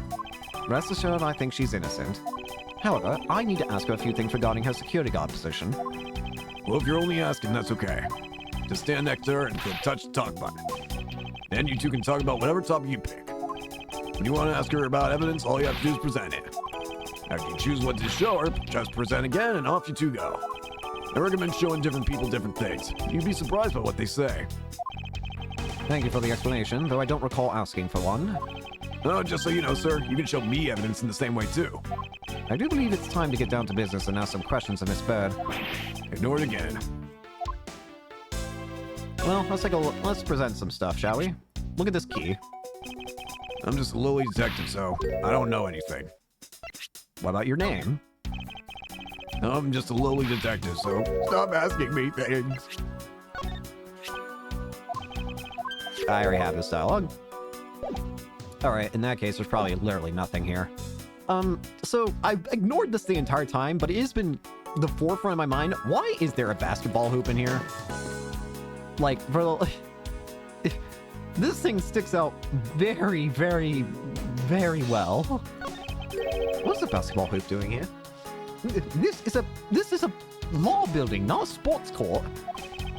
Hey, didn't this used to be just outside next to the building a long time ago? It's probably jocks. So why was it moved indoors? I don't remember exactly, but I saw one of the officers drag it up here recently. Drag it! I heard that it wouldn't fit in the elevator, so the poor guy had to bring it out himself. All the way up to the 12th floor? That sounds like a nightmare and a half, Jesus. This office. 1, 2, 3. 1, 2, 3. Hey, Maggie, whose room is this again? It's Mr. Portsman, sir. So he's my new neighbor, I see. I suppose he moved in while I was away overseas. There's also a basketball on the ground. You want to play ball? What's a basketball doing here? That's Mr. Portsman's prized possession, sir. I heard he also plays soccer, dodgeball, and even tennis. And not a single one of those sports is suitable to be played in a hallway. Yeah. Is it just me, or is there something underneath this? There is. Well, won't rest on it until I've inspected every tom and nook.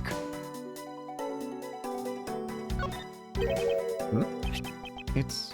Ah! Here's our missing file. It's the missing O-Series file, sir. No doubt about it. The bloody letters mark it clear as day. There seem to be a few pages missing. Our thief took only what was necessary and left the rest behind. So what are the O files about, sir? I guess they've got something worth stealing in them, huh? Not particularly. It's just a collection of court case files. However, the cases within these files are not mine. Huh? They belong to the High Prosecutor that used to occupy my current office. I have my reasons, but let's just say I was charged with keeping them as they were. Then that means the thief must have also wanted the file for a specific reason, right? It would seem so. Only the pages related to that case from 10 years ago are missing. Wonder why anyone would care about such an old case. Strange. A well-crafted, high-quality servant for visitors. The stitching is excellent.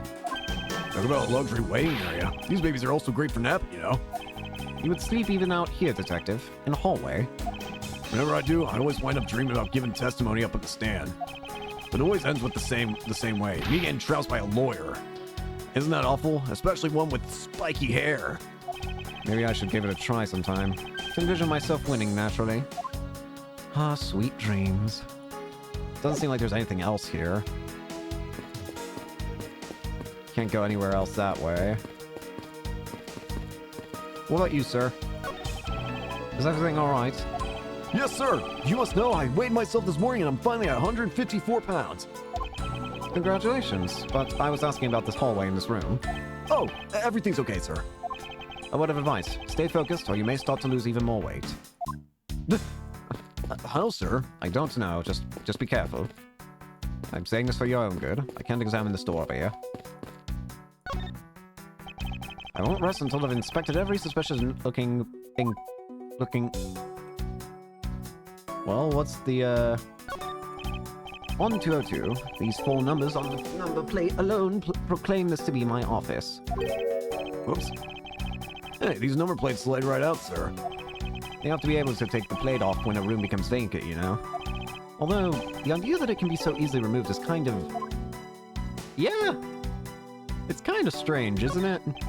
I don't see any signs of forced entry. And according to the guard, there are no signs that the lock was picked either. Meaning that this door was really open with the key. I also just now noticed that that last piece of dialogue was gumshoes, but I just stored it because I can. Well, sir.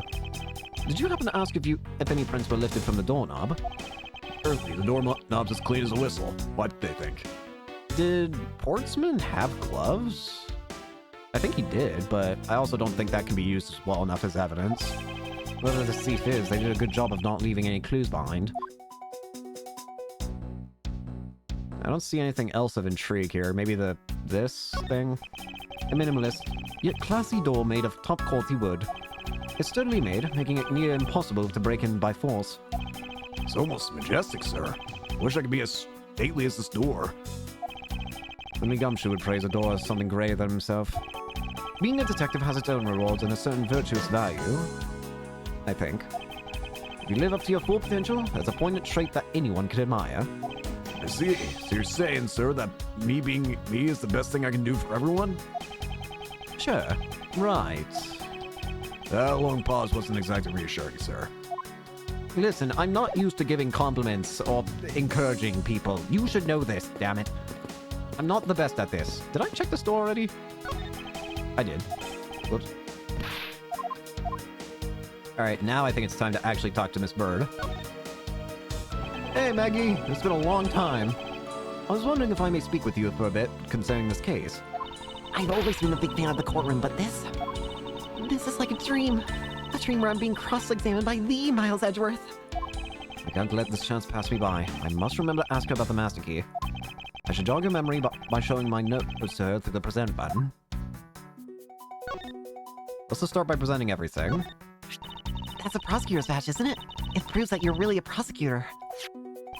Interesting. Despite all appearances, she seems to know more than Gumshoe. With that badge, even I could be a professional prosecutor. Sir, may I please try it on?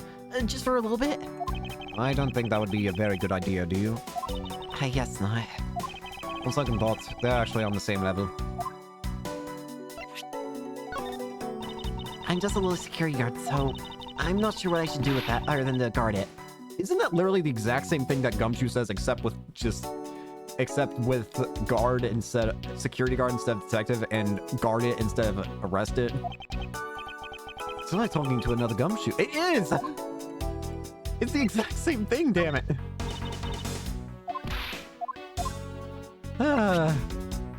It'd be cool to see if she maybe comes back in future games. That'd be kind of neat. Maybe she could become a detective like Gumshoe.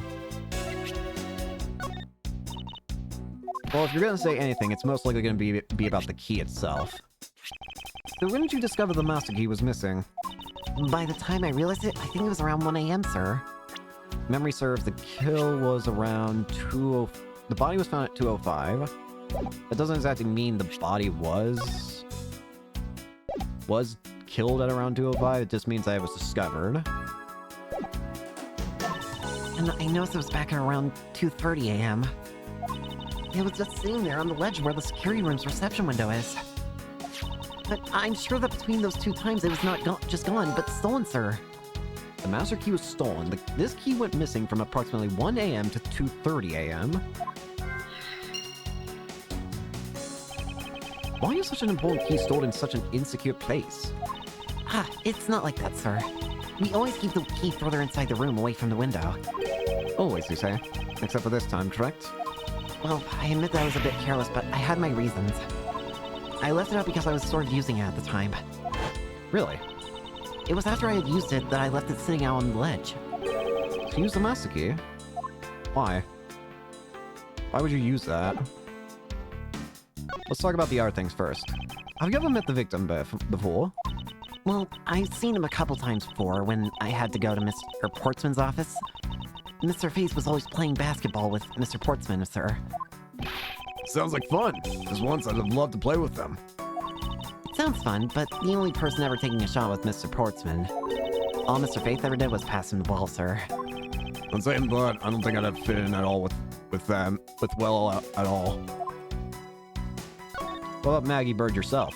Miss Maggie Bird, correct? I take it that you are an acquaintance of the detective? She was under my supervision back when she was still in the force, sir. One day she got caught up in a murder and things started going downhill, so she quit.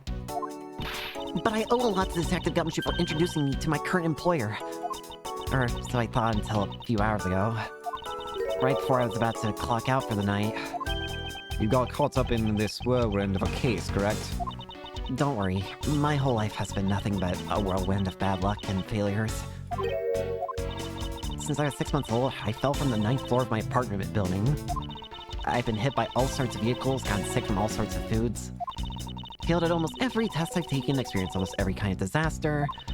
And now I've even managed to be named a criminal just when I become a security guard. That's a lot to go through in one lifetime. I thought I had it bad, but damn. I know! And just when I thought I'd finally found my happiness, I wound up getting you and Detective Gumshoe involved in my bad luck. You don't need to worry about me, Miss Bird. Nor do you need to worry about yourself. I will solve this case and prove your innocence. All I ask in return is for your cooperation. Yes, sir, Mr. Edgeworth. You can count on me. I'll do all I can to help. So you used the master key. What did you mean by you used the master key? Oh, I had to use it to open the door for this prosecutor who had forgotten his key. Look, hat! I mean, it's my job as a security guard, right? What is it? That's right. I just remembered. The prosecutor who forgot his key. It was Mr. Portsman, sir. What? Please, tell me more, Miss Bird, quickly. It was Mr. Portsman, huh? It was around 12 a.m. Mr. Portsman had forgotten his office key, so he came down to security, sir. That's when you loaned it this master key to him? No way. It's against regulations to loan the master key out to anyone. I walked with Mr. Portsman to his office and opened the door for him personally, sir. I see. And then, what happened after that? Well, he called for me to come close up his office as he was leaving to go home. That was around 1:30 a.m., I think. I think I see what's going on here. So in summary, for the sake of one forgetful prosecutor, you used the master key twice tonight. I think I get what's going on here. There's just a certain thing that I need more evidence on. Talk about suspicious. I doubt you can say that you've never left your keys at home, Detective. I think this calls for a thorough examination of Miss Portsman's door. I think we're gonna get the evidence I'm looking for. If it is, then I'll say what it is I'm thinking. But I think it's... I just need to check one suspicious-looking nook and cranny here, which is the plate. Room 1203. I take it that this is Mr. Portsman's office? Yeah, you can't mistake it because of that basketball hoop, sir. Oh, that reminds me. Mr. Portsman had actually wanted room 1202 really badly. But since you were already occupying it, Mr. Edgeworth, we put him next door, sir. So why was Mr. Portsman so particular about getting room 1202? I'm not sure, but I bet it's because of something like his birthday is December 2nd. Yep, that's gotta be it. I can't think of another reason why. I can think of at least 3. Why am I wasting my time thinking about this? The door is locked tight. I bet the old credit card trick wouldn't work here, huh, Mr. Edgeworth? This is the office of a high prosecutor, Detective. These doors would be pretty ineffective if the average cat burglar could get through them. Ah, so I guess only a great cat burglar could get in. And that must be who our culprit is. Might I advise you return to that conclusion to whatever pawn shop you bought it from? But it's fun! Mr. Portsman's personal basketball hoop. Can't believe you put something like this in the hallway of a prosecutor's office. You know, it's actually pretty useful, sir. I haven't gotten lost trying to get to your office since it's been here. How long have I had the same office and yet you still managed to get lost?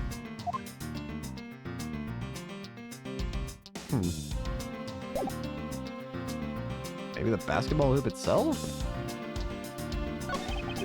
What's the basketball hoop doing here? Wait, what? Did that say something different? What's the basketball hoop doing here? Didn't this used to be outside? Oh, wait. Yeah, they did. Wait, never mind. That did get dragged up here. I remember reading about that.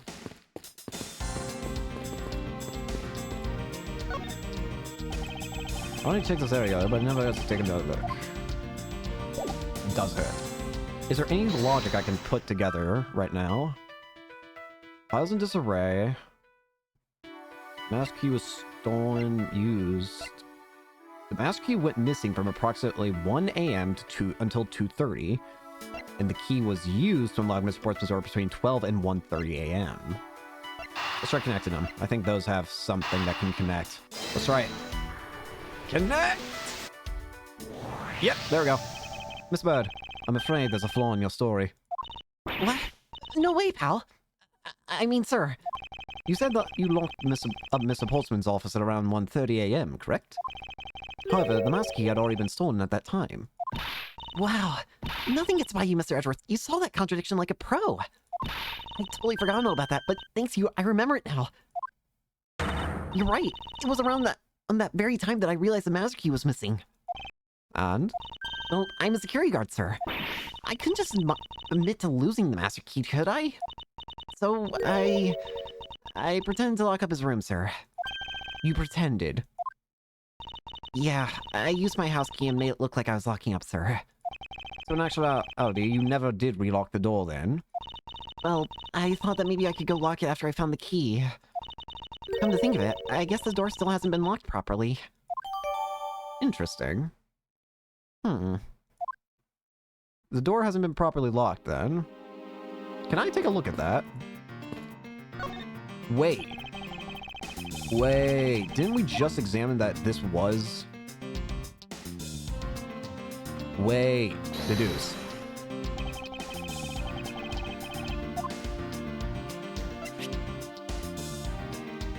But it was locked up, right? Hang on, let me examine this. The door's locked tight. Yep, it's locked tight, but it shouldn't be. This door should be open, right? Yeah, there's a contradiction here between reality and the evidence. If what Miss Bird has said is true, then why is this door locked tight? Huh? You know, you're right. Miss Bird, are you sure you didn't relock this door? I am certain of it, sir. And I don't think Mr. Portsman noticed it himself that I hadn't. Which means what, sir? This wasn't the right door. I think that... I remember hearing it say that the plates on the door can be moved. I get the feeling that it's possible that the plates could have been swapped in order for Portsman to get into Miles' room. It either means that he actually does have the key to his office, or that the door Miss Bird opened wasn't this one at all, but a completely different one. She opened a different door? How can you prove that? There's an easy way to find out. All we need to do is... we need to examine these. Prints on the master key, prints on the doorknob, prints on the number plate. I say... let's do prints on the doorknob, because that would be where her prints are, right? Prints on the doorknob will tell us everything. Hey, yeah, you pal. Do us a favor and see what you can lift from this, okay? So, what'd you find out? There's only for such belligerent nostril flaring, detective. Sir, I found only Mr. Portsman's and Mr. Faith's prints on this doorknob. So only 2 people's prints were found on this, huh? That's pretty decisive. Huh? I'm lost, sir. Thinking logically, a certain other person's print should be on this knob as well. Now then, whose print should also be on this doorknob? So, Jack's prints were on it, and then your prints were on it. Buddies, right? Because he also entered the room. Right? What? I found Mr. Portsman and Mr. Faith's prints. I misread it. Whoops. I thought it was saying that we already found her prints here, but yeah, your prints should be here. Don't you find it odd that the prints of the person who unlocked this door are absent? You mean... Yes, the door that Miss Bird opened could not have been in this one, but a different one. Bingo. What have we here? Oh. I won't rest until I've inspected every suspicious nook and nook. Ball. Is this basketball property of Mr. Portsman? Yes, sir. He's always ready for a match. Basketball, soccer, dodgeball, tennis. Doesn't matter what sport it is, he's game. Although, I think it'd be a little hard to play tennis with this ball, huh? That isn't the point you should be focusing on, Detective. You're right, sir. Now I know what I should be focusing on, sir. Bad Mr. Sportsman. Someone should teach him to clean up his toys after he's done playing. I think we've reached the end of this conversation.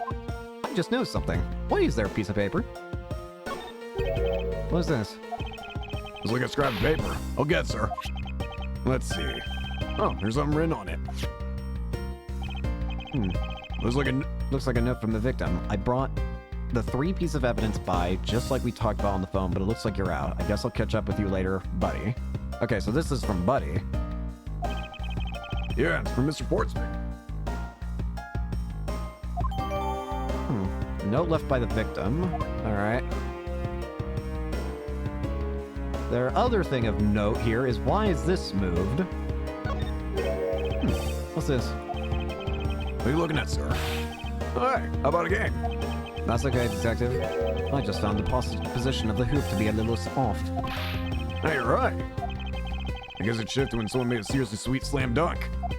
The positioning of the hoop is definitely unnatural. I better take note of this. Yep. Is that it? Investigation complete! Heal! Mental energy restored. Looking around in this hallway has actually paid off quite handsomely. How so, sir? In a variety of different ways. I think it's time we had a little chat with the real culprit of this case. You know who the killer is? Wow, Mr. Edgeworth. As long as my logic is sound, then yes. The mastermind behind this murder is none other than Mr. Portsman. What? Mr. Portsman? I knew it. That's exactly what my logic senses were telling me, too. I suspected it was him that instantly accused Maggie of being the killer, sir. That is anything but logical. Ladies and gentlemen, prepare yourselves. Come what may, it's time to knock on truth's door. Let us enter.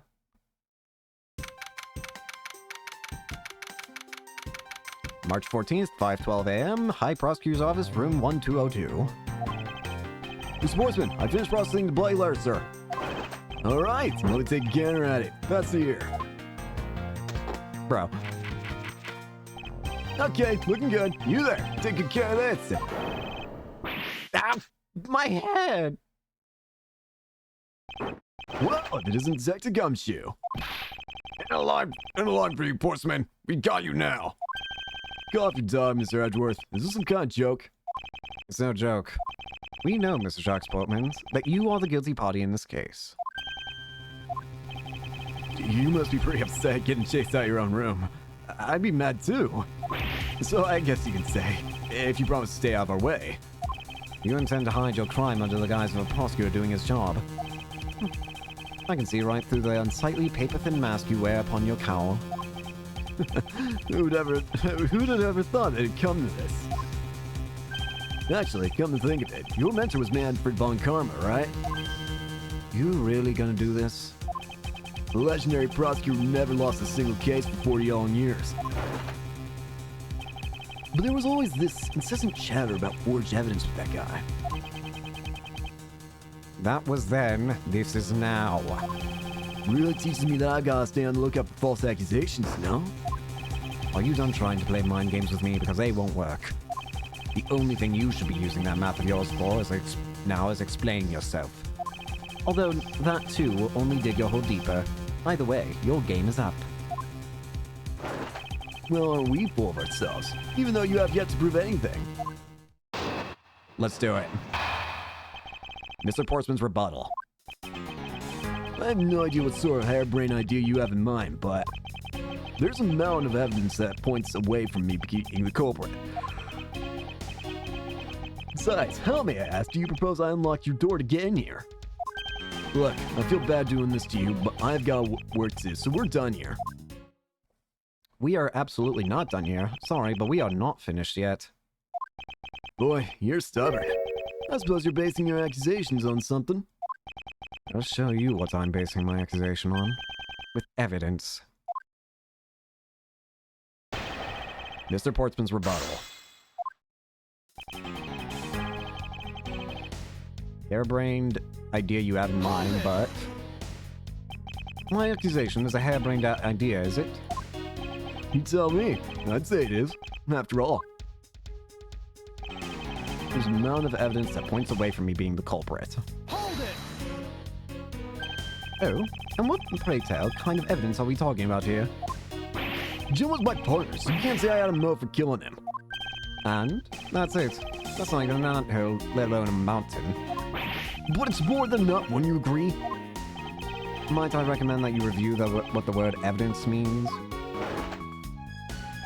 It doesn't change the fact that the evidence doesn't point to me as the killer. Besides, how may I ask you if Rose unlocked your door and got in here?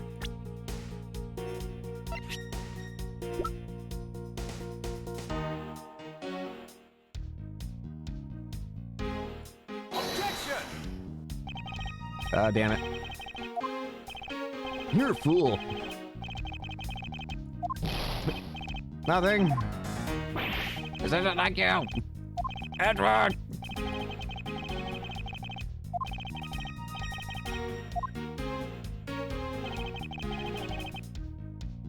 Hold it! Unfortunately, I believe I have already shown how earlier.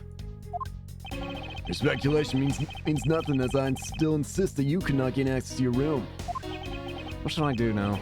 Should I raise an objection? You claim to have had no way to open my door. However, is that really the honest truth? Alright, I'll humor you. Go ahead, shoot. Very well, then. I propose that you use this to open my door.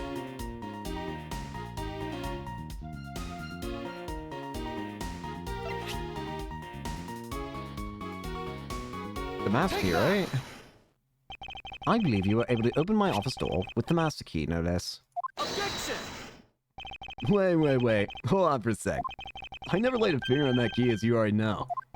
Precisely. You were able to open my door without lifting a single finger.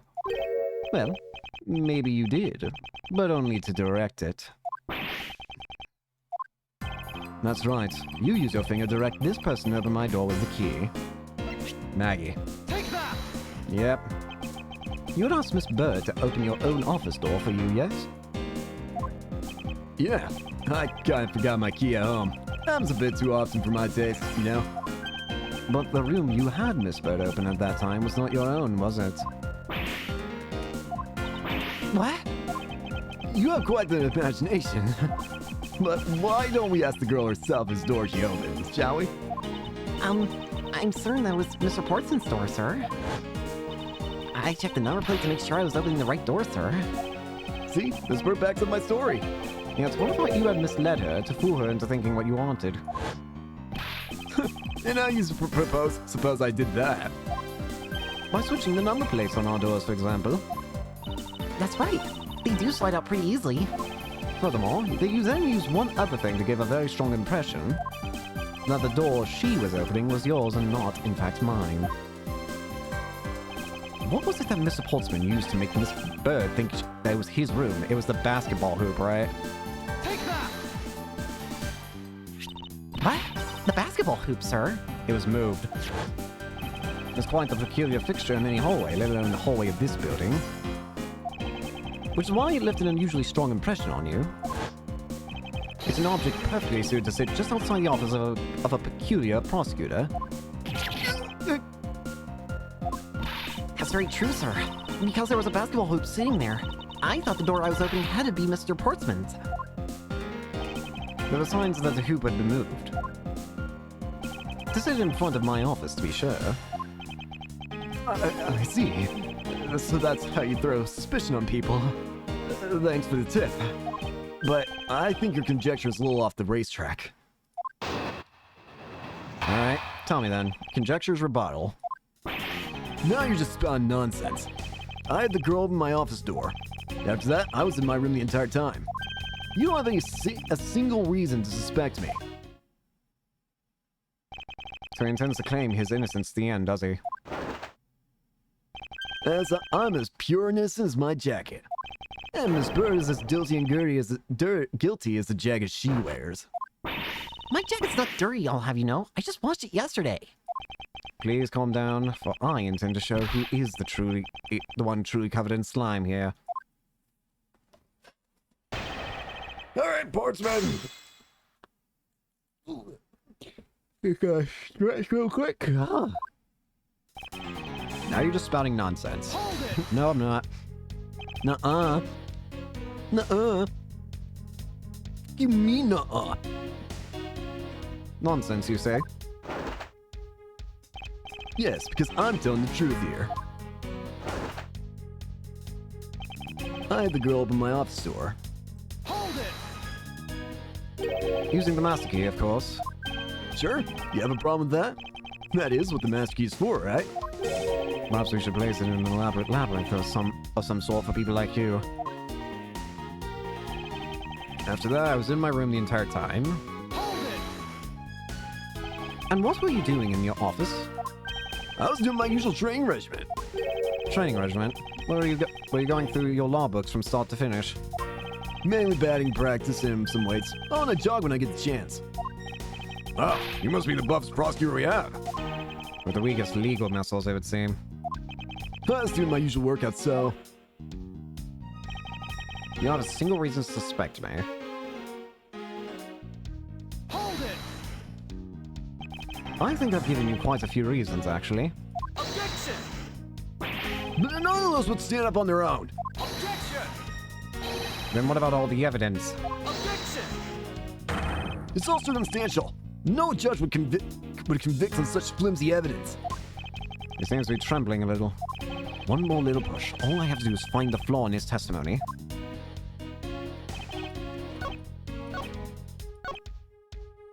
You don't have a single reason to suspect me.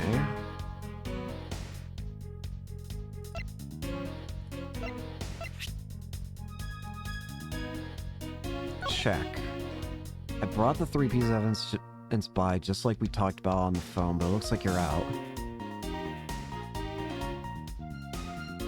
Ah! I see! I was in my room the entire time. That is not true. Objection! You were out. Buddy himself noticed. That was a lie. What are you talking about? How's that a lie? This is a note that the victim left for you, Mr. Portsman. No? It was left under your door. Or did you not notice? And right here it says, but you're out. You were not in your room when the victim came to call on you. So then where were you and what were you doing? Shall I explain in full detail for you? You were busy snooping around in my room, the very room you had Miss Bird open for you. Objection! Oh, this is an Egyptian theme, right? Or a quartering theme, right? Pursuit, whatever. That's just nonsense. You have no evidence that I made the girl open your door for me. Oh, but I do. I have very decisive evidence. No way! This is proof positive that you had Miss Bird open the door for you.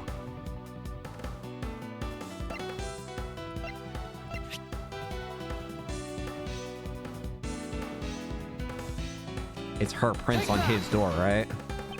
I had your door dusted for prints. My door?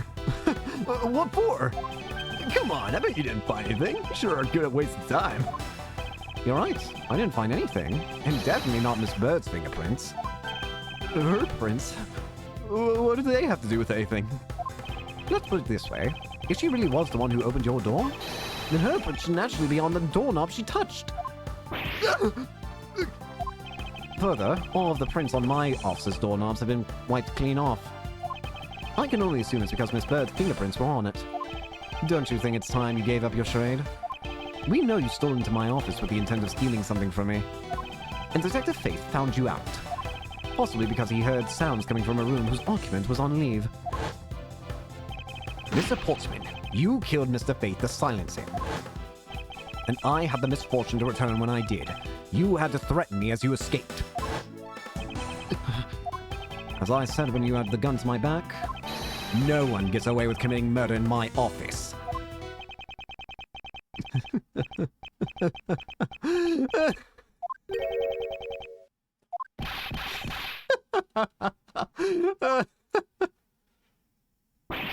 And just what's so funny, pal? Well, that look of stiff seriousness on the face of this office's finest prosecutor. As he makes a huge mistake and accuses me is simply too much to bear. There's just nothing else like it in the world. What? Mr. Edgeworth just explained it all and even backed it up. You're the murderer. Stop trying to be slippery and just admit to the crime already. Nope. And as I said earlier, it's also circumstantial, so full of conjecture. You say you checked my doorknob for prints? Well, I should really confess that I had wiped that knob down well. Huh? I'm a little obsessive, compulsive, you see. I didn't want to touch a doorknob that you had touched, which is why I wiped the knob down as soon as I could after you opened the door. After that, it makes perfect sense that only Jim's and my own prints would be on there. You made that up just now, didn't you? Furthermore, as for the note Jim left for me, do you know exactly when that was? For all we know, he could have left it there before I arrived at the office. Like early evening, for example. Are you saying you failed to notice a note in your doorway? Hey, even geniuses fail at times. I was probably too preoccupied by work-related matters, although that's no excuse, of course. That's just a flat lie. There's no way you didn't notice a note of that size. But you can't prove that, can you? Say something, Mr. Edgeworth. Back me up here, sir. Postman makes a good point. I can't prove that he didn't simply overlook it. Besides, I have an airtight alibi. Airtight, you say? I only realized that I had one just now as we were talking. I guess it would have been better for all of us if I had told you sooner. Here we go. Portsman's alibi. If memory serves, you came back to this office at around 2 a.m., correct? And it was then that you had the unfortunate confrontation at gunpoint with the culprit. But at exactly that time, I was down in criminal affairs. Ask around. I'm sure the other detectives will corroborate my story. It's a perfect alibi. Do you really think it's that perfect? Like I said, I don't care. Ask around all you like. You'll see for yourself. Detective Gumshoe? Sir, yes, sir. I'm gonna check out his alibi, sir. Be right back. Mr. Edgeworth, sir, I think we're in trouble. It's just like Mr. Portsman said. The guys down at the criminal affairs said they saw him around 2 a.m. You see? All the evidence points to him being the culprit. So there must be a contradictory point in his alibi somewhere. I might have to pull it out somehow. Time to figure it out. If memory serves, you came back to this office at around 2 a.m. Okay. You're correct. It was around 2 a.m. Are you sure? It's really important to me that you're on spot with the time. I remember checking my watch then and made no mistake, it was 2. Oh, giving testimony like a pro. Okay, so you came back to your office at 2. And it was then that you had left the unfortunate confrontation at gunpoint with the culprit. It is as you say, however... Yes, however, you are the only one who claims to have bumped into the culprit. So tell me, did you see the person's face? Was it me who saw? It was a pitch black, so I couldn't actually see. Objection! Oh, come on. I'm sure you saw something. Try a little harder, don't you? I'm beginning to feel like I'm the one being interrogated here. Oh well, it doesn't matter if you remember or not. It only matters that you ran into the culprit. Exactly that time, I was down in criminal affairs. Hold it! So you paid the criminal affairs department a visit? Yep, right after I left the prosecutor's building, I head straight for the precinct. Ask around, I'm sure the other detective will corroborate my story. It's the perfect alibi. Hold it! Well, we did go and ask around to confirm your testimony. And it was just as I said, right? Yeah. Yes, sir. A number of detectives have said that they saw you around that time. See? I have the perfect alibi. That's the ace I have up my sleeve. Oh, impossible. He actually does have the perfect alibi. What's wrong? Why is that sullen look on your face?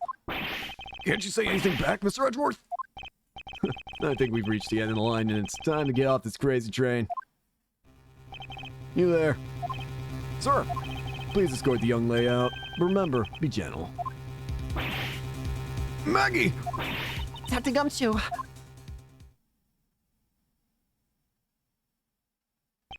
Is there nothing I can do? There must be a way to turn the situation around.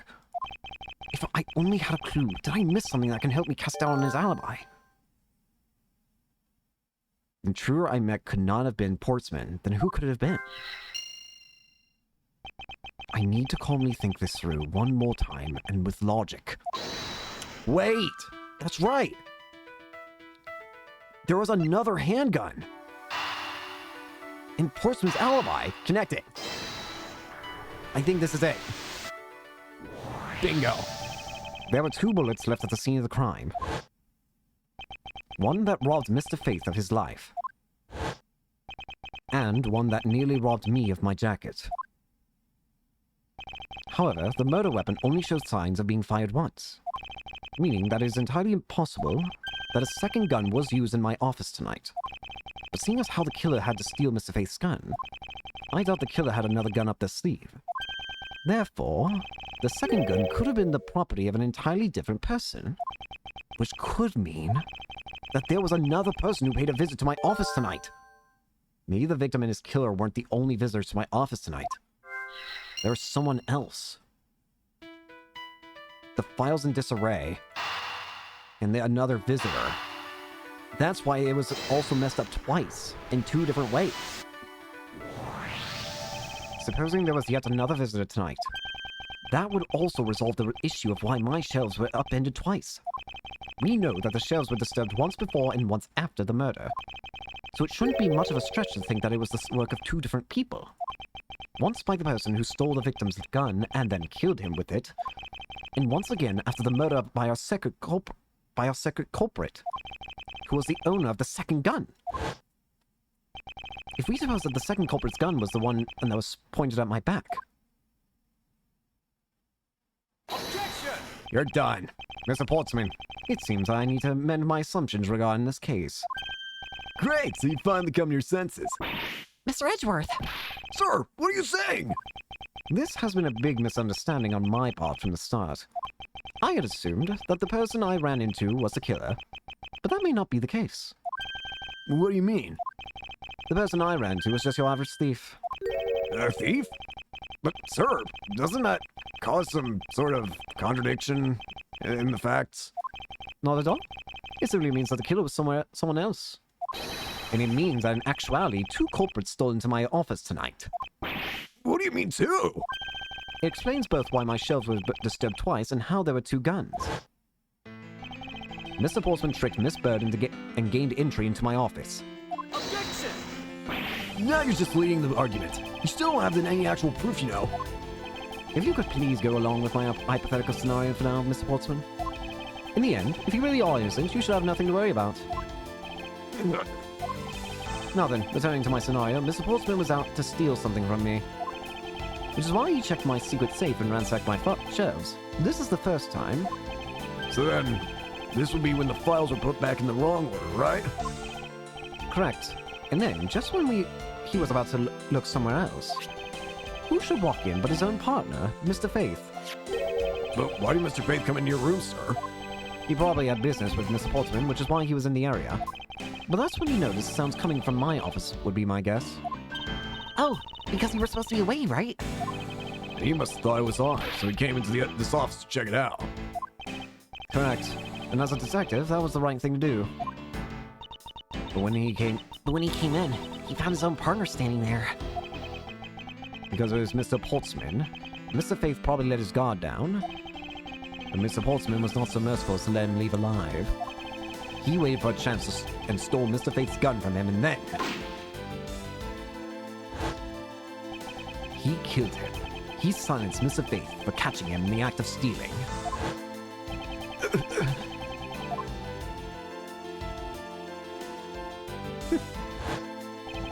This was the moment in which the first shot was fired, the one that landed in my files.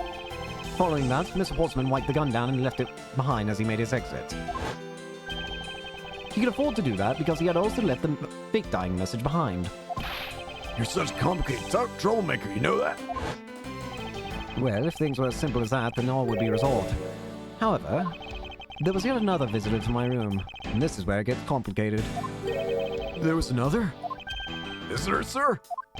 Yes, and this other person's objective was also to steal something from me.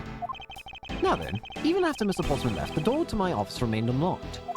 However, this new visitor had no way of knowing that, and so they stole the master key from which the security guards are room, and then entered my room and searched through my shelves. This was the second time they were disturbed, and it seems that the thief found their prize. The stolen O files, right? 0 files, right, sir? Correct. Only, just as the thief was about to leave with the file, I appeared. The thief then threatened me with their own gun, and made their escape. The second bullet was fired during that brief encounter. So the shelf's getting messed up twice in the 2 bullets. It was all because 2 different people were doing these things at 2 different times. Precisely. So now do you see, Mr. Portsman? The person I met was just a thief, and was not in fact Mr. Faith's killer. Your alibi for the time frame in which I ran into the other person is now irrelevant. Because we now know that the murder took place during the first culprit's visit. Objection! What now?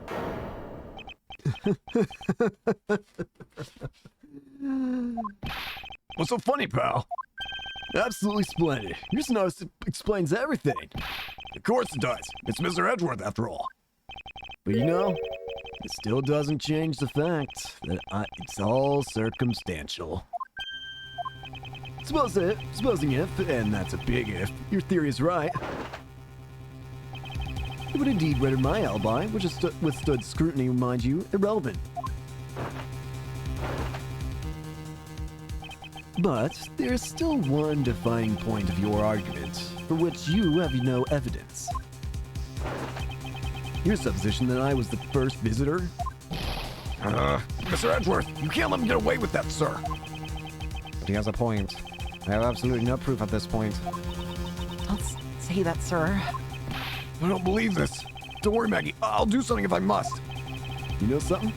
I find your attitude to be somewhat peculiar, Mr. Edgeworth. If the person you met really was just a plain old thief, why is that person not your main suspect? That is, if your theory is correct. Really? Why do you say that? Portsman's Alibi Part 2. That thief you ran into should be a real suspect, wouldn't you say? We should be out there looking for that thief right now. They might still be nearby. I hate to repeat myself, but as I've already said, I was training in my room. And when Jim came to deliver some evidence to me, I was down in criminal affairs. So I can't be expected to know what happened around here after I left. So you think we should be out there looking for the thief? What did you just say to me? Of course. Now isn't the time to be wasting time on dead-end discussions.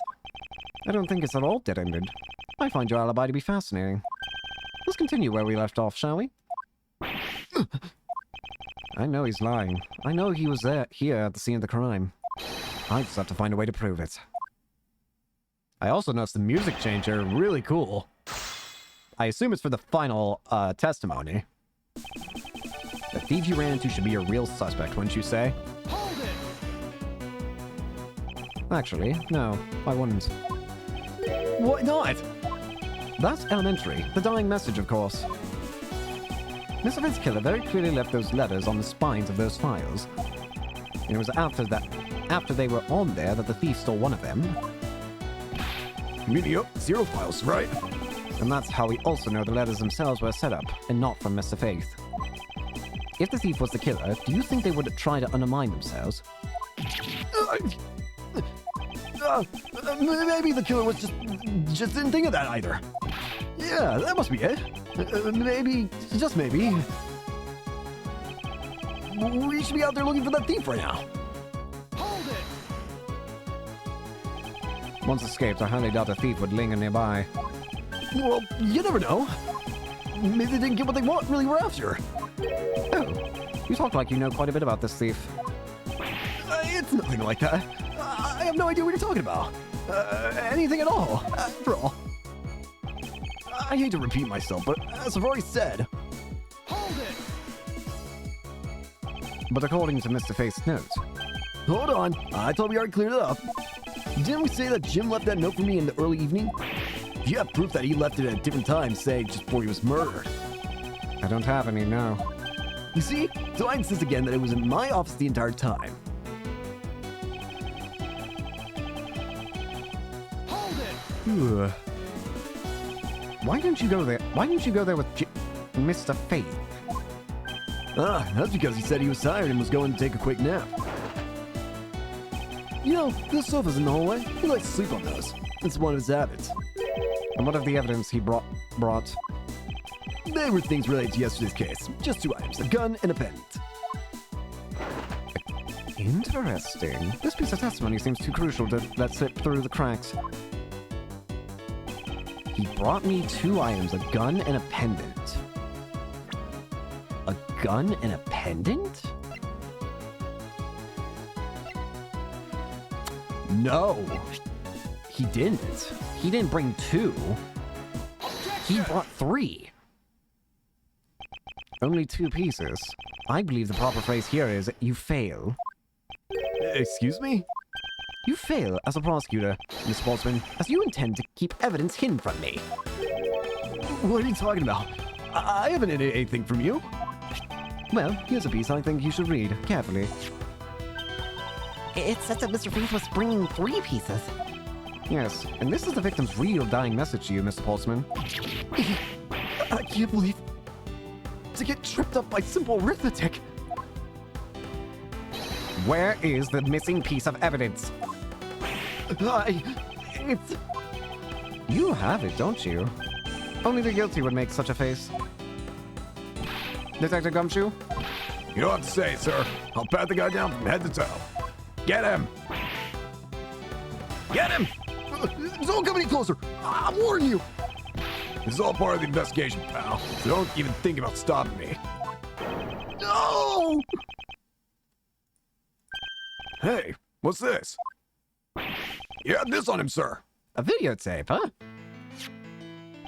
Despite what you said, it would appear that you do have something to hide. Why would he hide something like that? There's only one reason why anyone would hide evidence of this caliber. Because it would unequivocally point to that person himself as the real killer. Let's examine this videotape in a little more detail. For a section of the tape that will drive the last nail into his coffin. Let's see. The KG8 incident. What's this? KG8 incident. That's a police case number, sir. Does that mean this video is evidence from that case? Interesting. However, what's recorded on this isn't what's important right now. Let's give it the casing a thorough once-over. Oh! Aha! Here we go. That's blood, sir, isn't it? Yes, and I believe this is what the good prosecutor was trying to hide from us. This blood is still fresh. You mean this might be Detective Faith's blood? No! No! You've got it all wrong! No amount of denial can save you. We have but to run a blood test to find the truth. You told us that you had received evidence from the victim earlier. Now you will tell us when and how did the victim's blood find its way onto the video? Yeah, it's totally suspicious.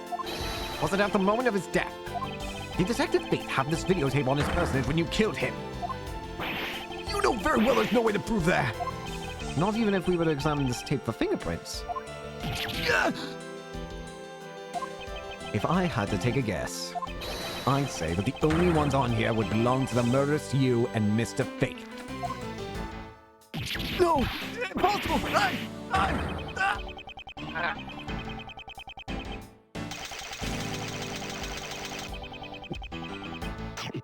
What?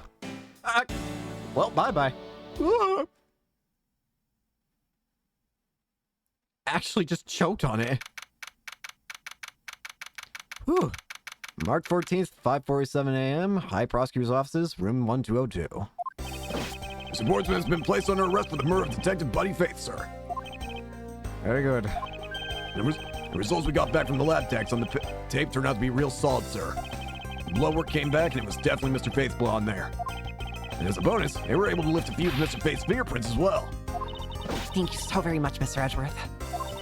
I still can't believe I got to see your cool deduction skills outside the courtroom. I'm impressed beyond words, sir. It was nothing. I'm just sorry you got caught up in a murder in my office. Please accept my apologies. Oh, it was nothing, really. Compared to what I've been through, I mean. I consider myself lucky that it was only a burglary and a murder this time, sir. If it had been a holdup or a hostage situation, I'd have thrown my hands up in the air. I think I'm finally rising up from the goddess of misfortune to just an unlucky person. Something tells me we should have hired a different person for security detail. You know something, sir? That Mr. Bortzman really was one corrupt prosecutor. And why would you say he was corrupt? Well, I heard that there were a number of suspicious things related to his court cases. There's even rumors about how some of the evidence he uses forged, sir. Forged evidence, huh? And they say he even decided not to prosecute a few cases for some really vague reasons. Oh, that guy was a complete disgrace to the entire profession. We never did get around to asking what his reason for breaking into my office was. Yeah, whenever we got near that topic, he just clammed up. Although, we can be pretty certain that it was to steal something. This is just between you and me, sir, but there's a rumor that some sort of huge organization is involved behind the scenes. Oh? Well. With Mr. Bortzman not willing to divulge anything, it certainly lends credence to that rumor. It would seem that we haven't heard the last of this. Huh? And Mr. Bortzman isn't the bad guy? I didn't say that, but rather that there are still many more mysteries for us to solve. For example, we still haven't figured out the significance to this piece of evidence. I assume it's talking about the stolen O-series file, right? Take that!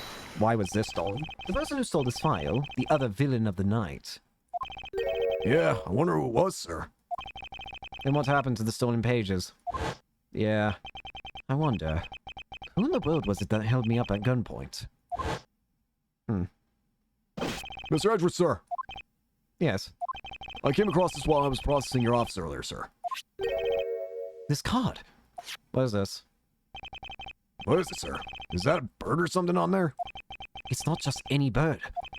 This is the mark of a raven, a three-legged raven. Even you should know what this is, Detective. Oh, it's about that thing, isn't it? The great thief everyone's talking about? Great thief? Yes, it is the mark of the great thief Yatagarasu. Under the mark of a legendary bird, the Yatagarasu is noble to the end, a modern Robin Hood. Labeled mysterious and phantom-like, the Yatagarasu appears and vanishes at will. Daily Express Special Edition, Yatagarasu Hunt Embassy. The noble Yatagarasu vigilante of the business world reappears. Ooh!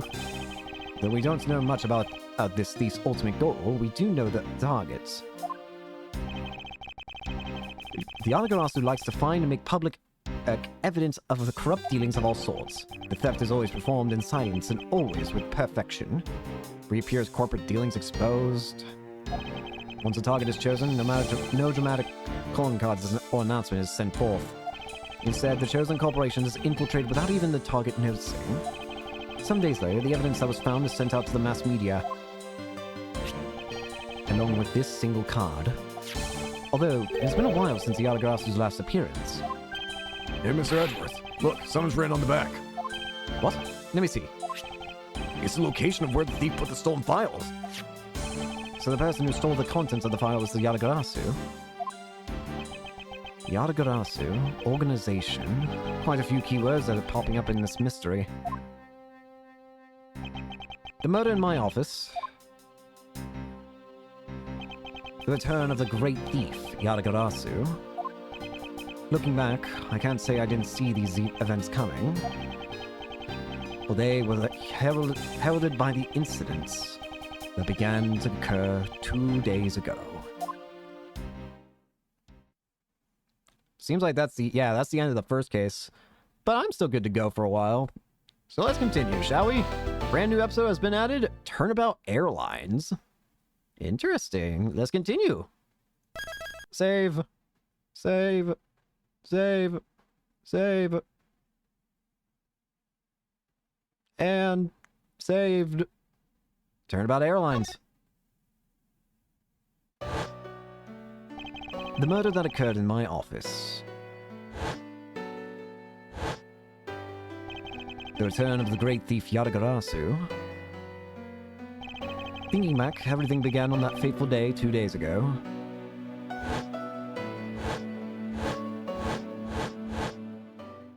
2 days earlier. What the? Huh? Help! Help! Oh, I'm not dead.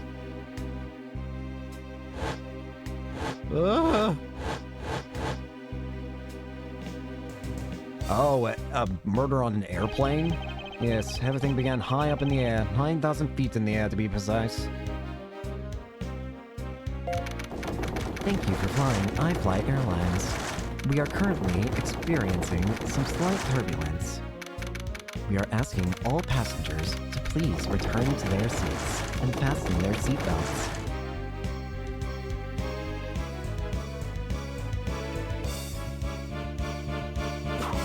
What? Oh boy.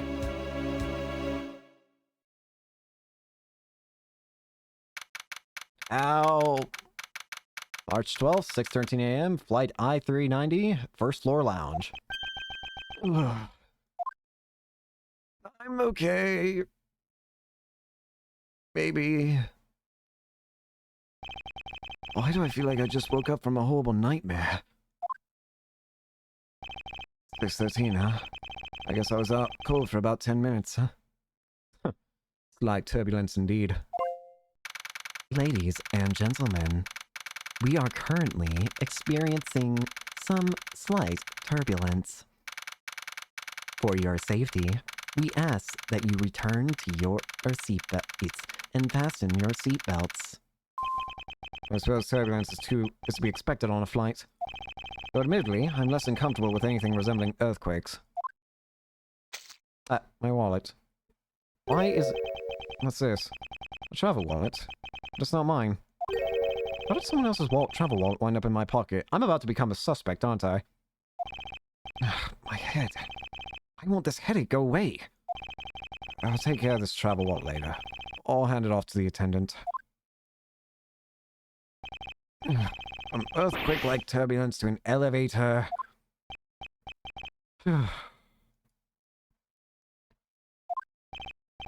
What am I doing hesitating like this?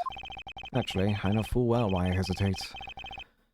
It was when I was still but a young child. I was caught up in a murder that happened in an elevator. How long am I going to let my past haunt me? It's just an elevator. I'm a grown man now. I need to behave like one. There's gonna be a corpse in here, isn't there? Yep. What the? What the world happened? Is there something wrong, sir? I must ask that you please return to your seat. Yep. He's dead! Please calm down. We mustn't jump to conclusions without all the facts. What's wrong? Did something happen? You murderer! No! You have it all wrong! It wasn't me! Gosh dang it! This is the second time now! March 12th, 6:41 a.m. Flight I-390, second floor, first class. Everyone, I'm sorry to interrupt, but I have an important announcement. I am one of your flight attendants today, Rhoda Nero. Unfortunately, we have just had a minor accident on this flight. An accident? Don't treat us like we're stupid. I caught a glimpse and it was a murder. Murder? What's going on with this flight? Everyone, please calm down. There's no reason to panic. This flight will stay on course and make its scheduled landing. We are still currently in the middle of a rough patch of turbulence. So until we are out of this area of turbulence, I ask that you remain seated. But someone was killed, right? I mean, what about the killer? Let me off! Please, there is no need to feel threatened. We have already apprehended the culprit. It is not me, you idiots! I'm a damn prosecutor! I ask that everyone please remain calm. What is he talking about? Why should we remain calm? My name is Miles Edgeworth. I'm a prosecutor and I assure you I am not the killer. Being a prosecutor doesn't make you capable of murder, buddy. Now you listen here. I am not the killer. I simply found the body. So you say. However, I'm sure that you are the perpetrator of this crime. I swear on my honor as a professional flight attendant. Well, your honor is about to get shattered then. Oh, is that right? I know what I saw. And there's even very strong incriminating evidence to back me up. What kind of incriminating evidence is she talking about? We've already alerted the proper authorities at our destination. Until we land, you will remain in our custody by the powers vested in our captain. I'm very sorry, but please understand our situation. Your situation? I'm more concerned with mine and the direction it's going in. I'm not about to just sit idly by while I get accused of murder. Miss Tenero, was it? Yes. I was wondering if you might give me a chance. A chance. Do what? A chance to plead my case. And a chance to ask what you meant by incriminating evidence just now. To accuse a passenger of such a grave crime without allowing him to give a proper defense. Can the professional flight attendant inside you really call this action righteous? You have a point. Very well. I'll listen to what you have to say. But be wary of what you reveal. I'm afraid you'll only look even more suspicious if your explanation fails to satisfy. I also do not have the time to deal with you all day, so please make it quick. Of course. As you wish. Good. Very well then. Let's get started. I know for a fact that I didn't kill that man in the elevator. What I don't know is what sort of evidence she has up her sleeve. But I'm certain it doesn't fit with how the crime really occurred. Here we go. Wow, we're starting right out the gate with just this. But I don't know how I'm going to even deny this without evidence. Do I even have... Oh, I actually do have evidence. Travel wallet. I picked up off the floor in front of the elevator. It isn't mine, so whose is it? Body found 6:15 a.m. inside the elevator, stopped at the first floor lounge. Details, meals, movies, and our services. All times shown correspond to our departure time zone. Meals, drinks, movie, blah, blah, blah.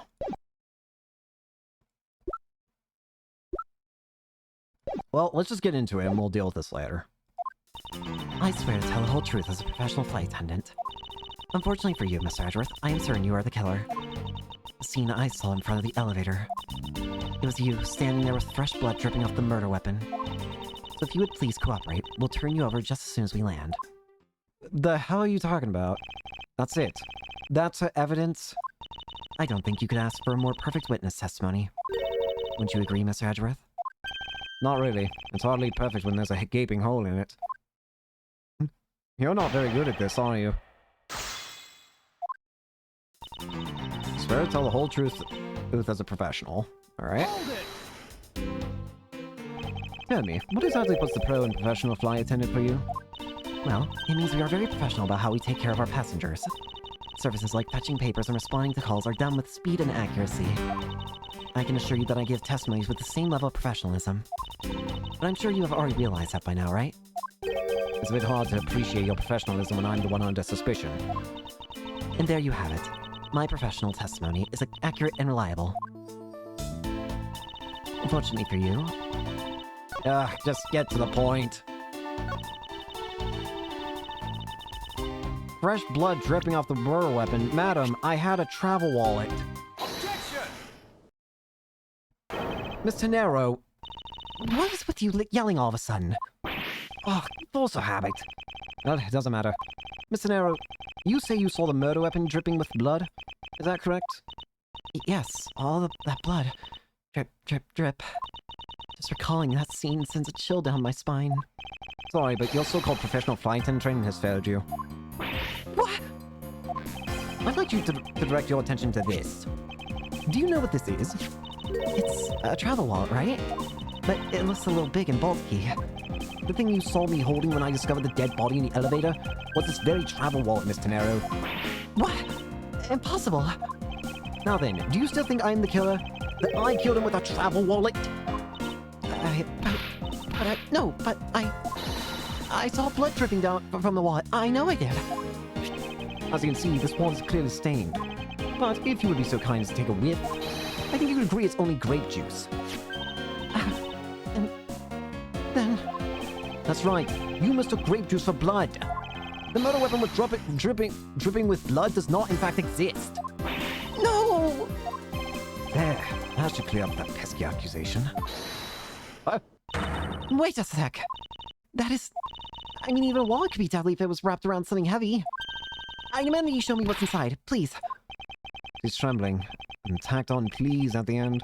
Sounds like I've got her. There's no need to look inside. Even you can tell from its appearance that's light.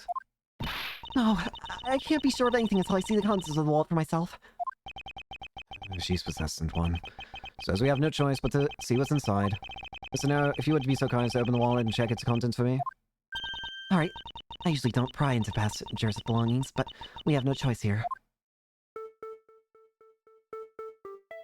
I'm worried. Seems as his passport is all that's in here.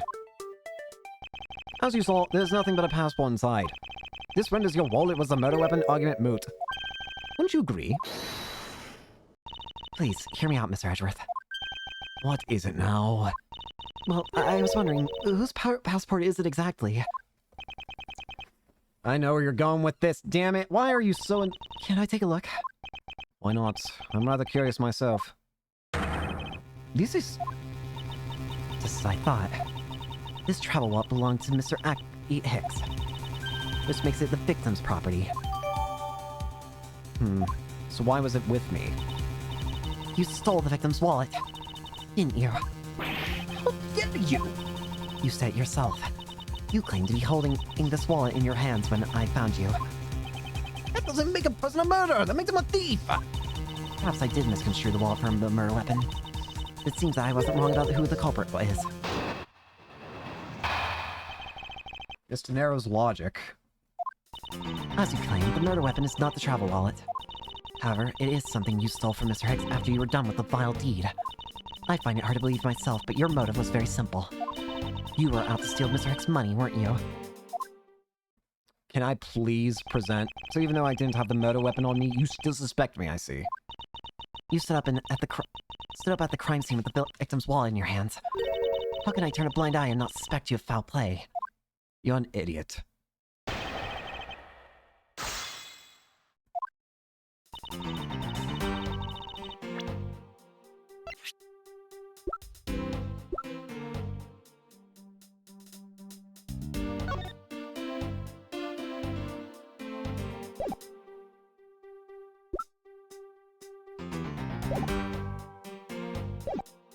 I'm very curious if what I have to present is what I think it is. You were out to steal Mr. Hicks' money. I'm doing it. I'm doing it. I don't care if it's wrong. I'm doing it. Objection! Damn it.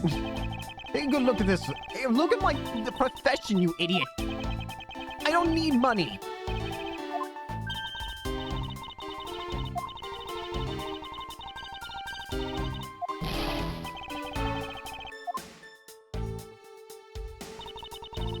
I don't need cash. I need freedom. Hold it! You idiot. You think I was after his money? Where the how come my idea come from?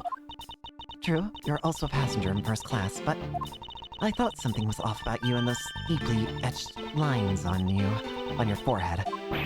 They're not lines. They're perfectly normal and a part of my natural face. I don't think I've ever met someone with such a terrible countenance on a flight before. And that's when it hit me. You have the face of someone with money trouble. She really is making a fool of herself for pursuing this line of logic. Let's just better and present the piece of evidence that contradicts the testimony.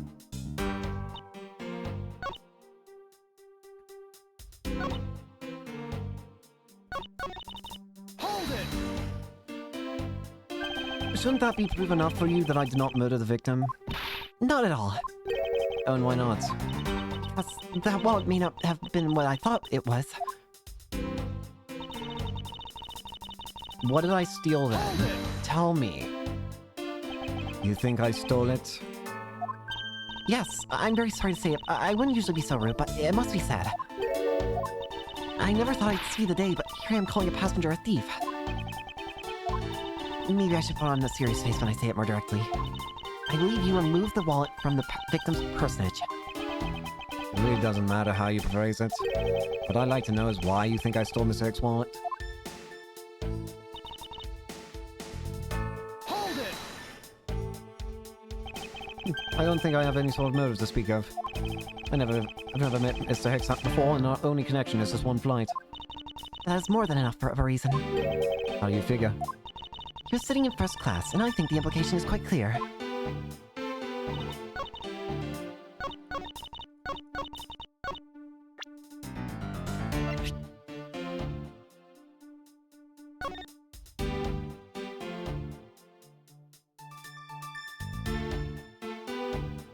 Oh, duh! Madam!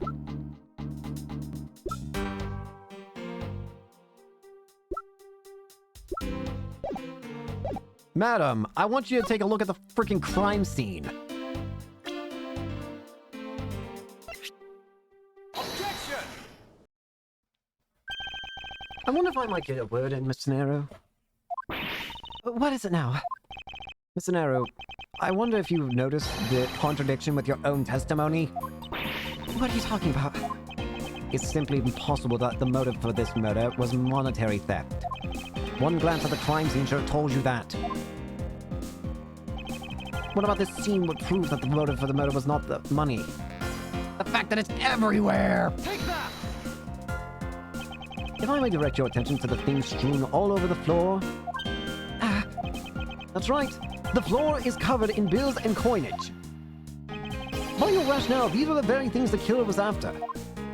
I think we can assume that the wallet fell during the victim's struggle with his killer. And I would think that the killer would have noticed something like money scattering everywhere. Furthermore, as you can see, there was no effort made by the killer to gather the money. But the wallet... Objection! You're an idiot. Ah, yes, the wallet. You were also told that the only thing in it was Mr. Hicks' passport. If you are really insisting that it was a crime based on greed, you're claiming that it was all for an empty travel wallet. Forgive me! Do you finally admit that it wasn't me, you idiot? What the heck? You're saying the intent's wrong? This guy isn't the killer? Don't believe it, everyone. It's a trick. You all please be quiet! Mr. Nero. Yes, you lost your cool when you saw the dead body. Plus, the lounge was dark, and looking into the light from the elevator, it's easy to see how you mistook the wallet in my hand for the murder weapon. I take no offense that you thought that I was the killer. Mr. Edgeworth. Thank you for releasing me. What the? Huh?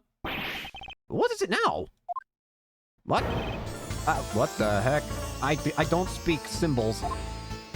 Mr. Nero, if you could please translate, I'd be much obliged. It sounds like Virginian, but... Wait, Virginian? That sounds familiar. Wasn't that... Oh, wait. Wasn't Virginian the thing that was in Apollo Justice during the third case? I think it was. Virginian was the thing that, like, the Burgundian Empire or whatever. I don't understand any of it. There's another attendant on this flight who... He's giving the runabout. Oh, you speak English. I don't require an interpreter. I speak English just well, see? You, the attendant. Yes, sir. Want this person to be under the arrest until we arrive at the airport. No. I'm sorry, sir, but what exactly are you hoping for? What is it you want? I'm finished talking to the likes of you. Please, I would like to hear why you would think like me to be held under arrest until we land. You! How dare you try to waste my time? You're the one who stuck your nose into my affairs. I wanted to spend even in at least one more second with my precious heart. I have no time for other things. I know what you are. I see through you. Insolvent. Yes, I'm pretty sure that's how you say it in English. Well, I'd hope that I don't dissolve in water, but I don't think that's what you meant. I'm sorry, but I don't think I caught your name. Zinc LeBlanc the second. I'm a very wealthy man in the Bourguignon. But I am not an ordinary rich man.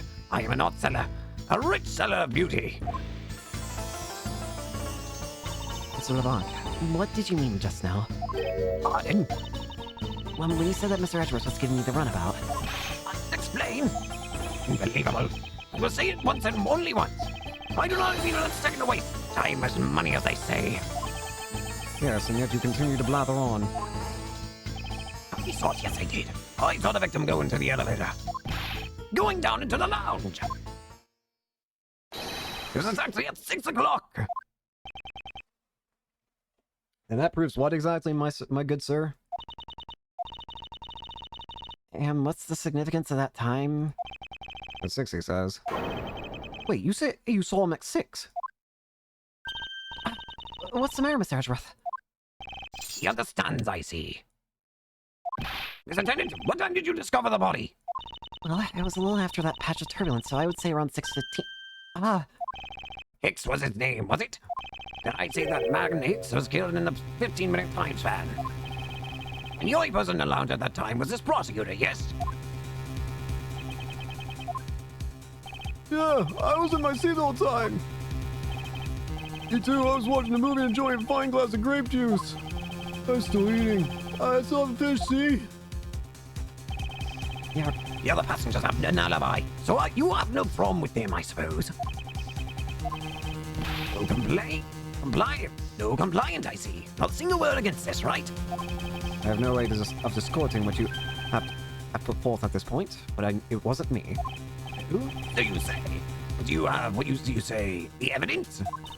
Mr. Edgeworth, are you really the culprit after all? Mr. LeBlanc, I suppose you are quite certain in what you saw. Huh? Enough to give testimony? Of course! I was looking at that man the whole time.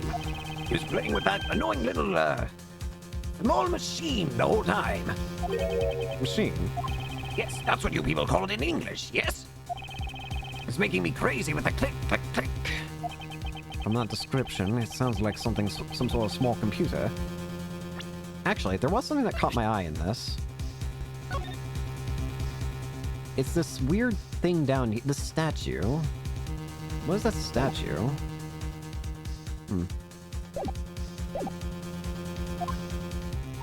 I believe what Mr. LeBlanc is talking about is a cell phone. I have to say that I did see him playing with it quite a bit myself. A simple cell phone. A laptop or organizer I can see, but it's kind of low budget. I hate that noisy little machine in his hand. Not a fragment of beauty. All it produces is ugly sounds. Anyway, I know what I saw. Mr. Tenero, Yes? I was wondering if I might be granted permission to examine the crime scene. What? You want to examine the crime scene? If you would grant me a little measure of time, I'm sure I can produce the real culprit. I don't like the sound of that. Fox in the duck pen. Yes, I think that's how you would say it in English. It's Fox guarding the hen house, and I believe my innocence was proven earlier. And if I'm given the chance, I can clear up all the remaining doubts. Mr. Nero, if you wait until we arrive, there's a good chance that some evidence will have been destroyed by then. I understand. Let me see what the captain has to say. They should not be approved. Please, Mr. LeBlanc. In an emergency, all decisions are to be made by the captain alone. Now, Please wait here while I go ask the captain what to do. I'll be right back. you're not planning to erase evidence when you are doing your investigation, yes? Of course not. Ha! We will see. If you really don't trust me that badly, then you just follow me. Follow me and watch, damn it. Mr. Edgeworth, you have the captain's permission to investigate the crime scene. What? Unbelievable! I am in your debt, Mr. Nero. However, there's one condition. I am to supervise you. Can you agree to that? Of course, I see no problem with that stipulation. It's only natural as I'm still a suspect in this case. I take full responsibility and will watch Mr. Edgeworth's every move. I hope this is reassurance enough that there will be no foul play. Now then, Mr. Edgeworth, shall we proceed? If you should need my help with anything, please feel free to touch the partner button. It's time to head to the scene of the crime, the first floor lounge.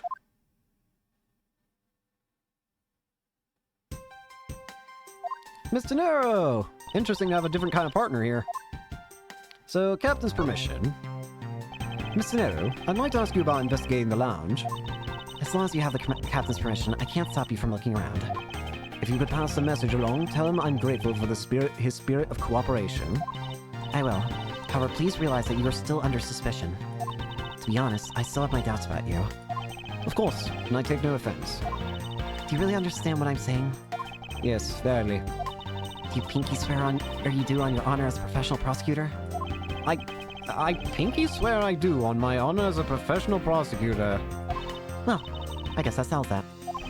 I feel my honor as a man slowly diminishing. Even if you show that to me, I still cannot allow you to free reign. I'm sorry, but I must admit that I still have my doubts about you. Guilty until proven innocent, I see.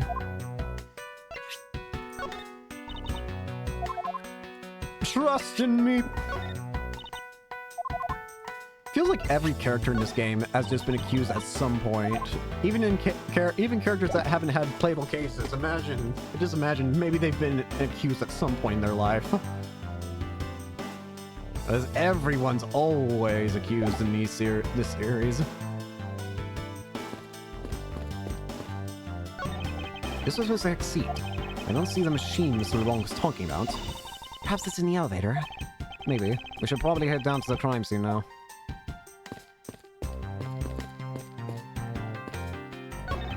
Don't get near me, you criminal! He said, don't get near me, you criminal. I'm not the killer, and I intend to prove that starting now. That's contrary to the facts! He says, but that's contrary to the facts. I can understand his English just fine, thank you very much. Ooh.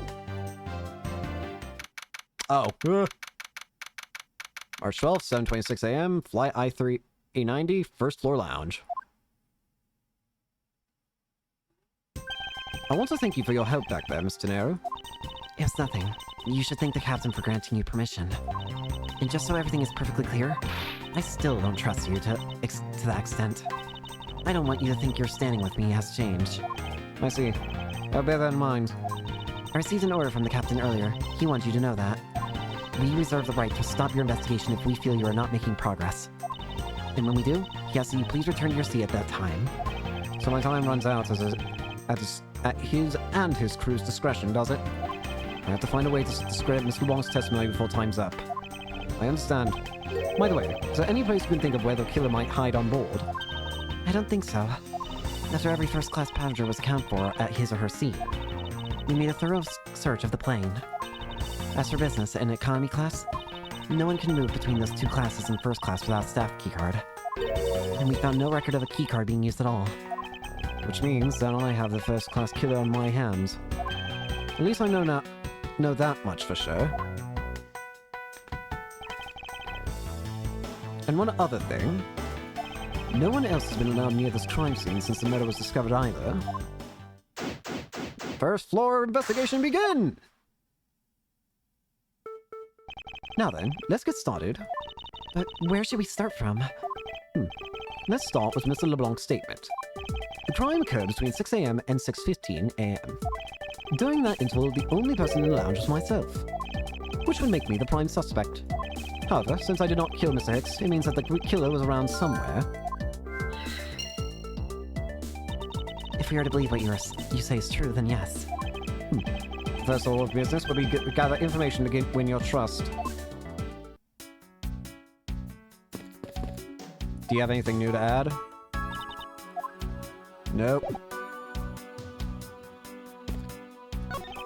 Glasses and candles thrown into disarray by the turbulence. It's been a while since I've seen this big a mess. It's terribly embarrassing, but I thought it was an earthquake for a second. And I practically started searching for asphalt to shut off. I guess the shaking of the plane was bad enough to be mistaken for a real earthquake. Not that I would know, since I was unconscious for most of it. Piano! This grand piano is the pride of this plane. You can play the music of whatever CD we insert into its CD drive. That's not a piano. It's more of an overgrown music box.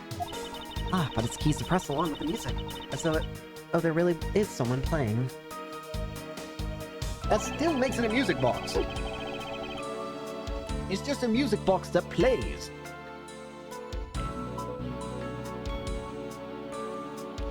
The fact here is not changed, you fool.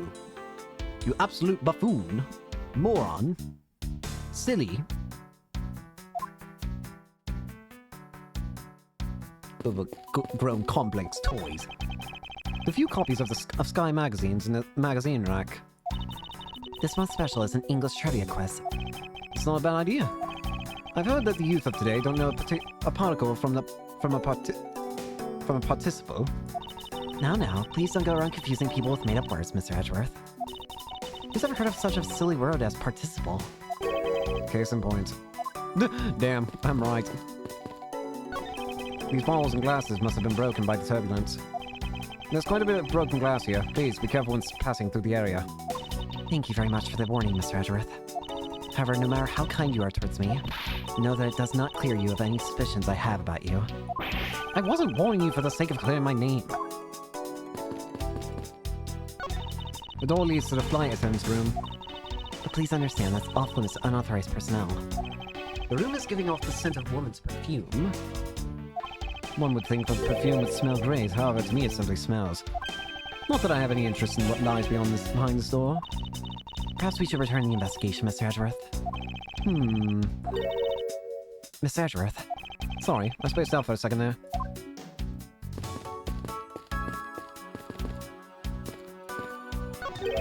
What or who is this?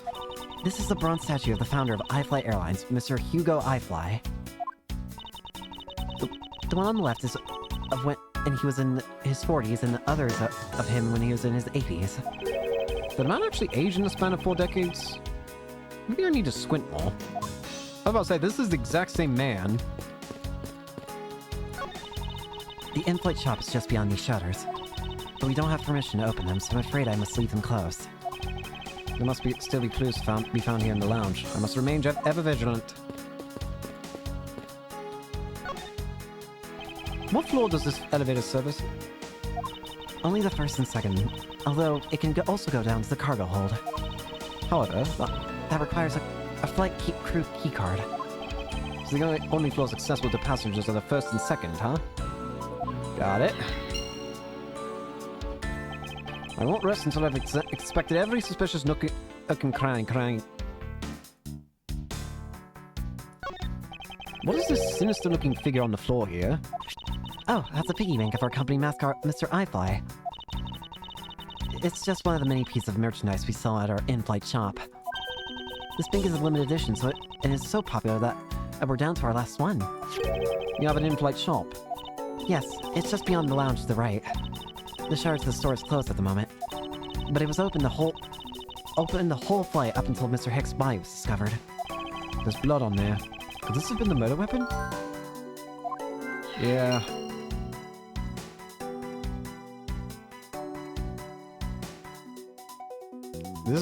He was dead by being hit on the back of his head, it seems. Ain't that weird? I doubt anyone was expecting to find a dead body in an elevator on this flight. So Mr. Hicks, he's really dead? Yes. He's trembling, although I can't fault her for that when there's a corpse right there. Mr. Hicks, if you're really dead, then please answer yes. I see she's over there trembling now, although a new symptom seems to have appeared. Anyway, I should focus on the victim's body. Let's see. There's blood on the back of Mr. Hicks' head. Could this be the cause of death? He appears to have been struck very hard.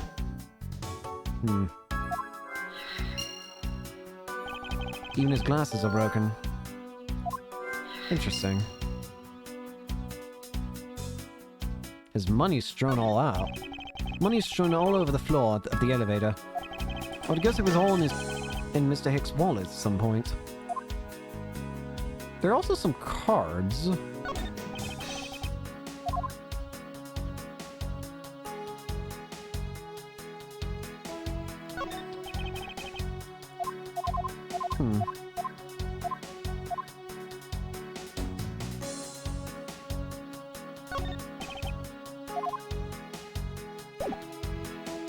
Alright, let's take a look at logic then. So, where was the killer? Okay, first off, I think murder weapon of Mr. iFly. Could this be the murder weapon? So, let's try combining that with blunt force trauma. Bingo! A statue with blood on it lying next to the body of a man who's been beaten to death. Oh, Mr. Edgeworth, I think I figured something out. Yes? What is it? The way the blood is on this, it looks like it matches up with the wound on his head.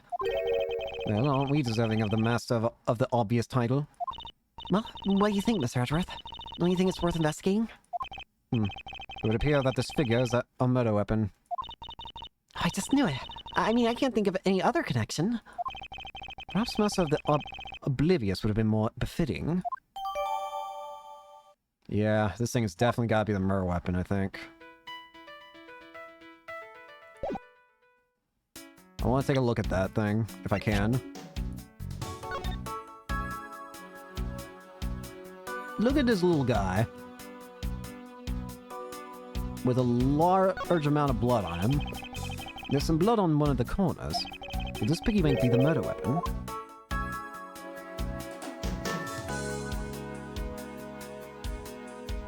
As far as I can tell, though, there's nothing else of intrigue. I suppose this is where you can sell your coins. I have to say, for a piggy bank, it's made rather well. So well, in fact, I'm not sure there's a way to take your money out. You lose it. You drop something in here. You are not getting it out, I guess.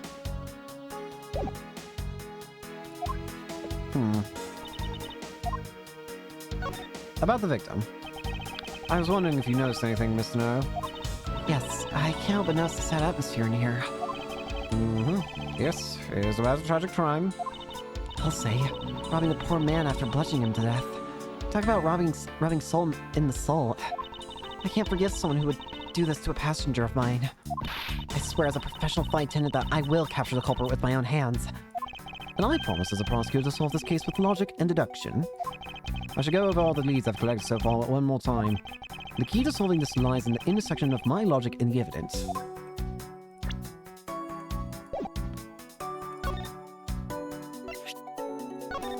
Whoops daisy. I want you to look at this. Nope.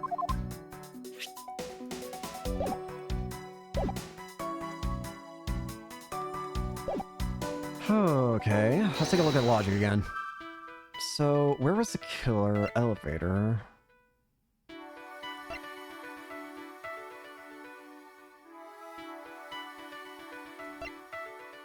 I don't think this is gonna work, but at the same time, I can't prove it won't until I try. It did! True, there wasn't anyone else in the lounge other than myself, right before the turbulence. But if the killer was in the elevator along with the victim, then that's a different story. If only I could prove that the killer rode the elevator with Hicks.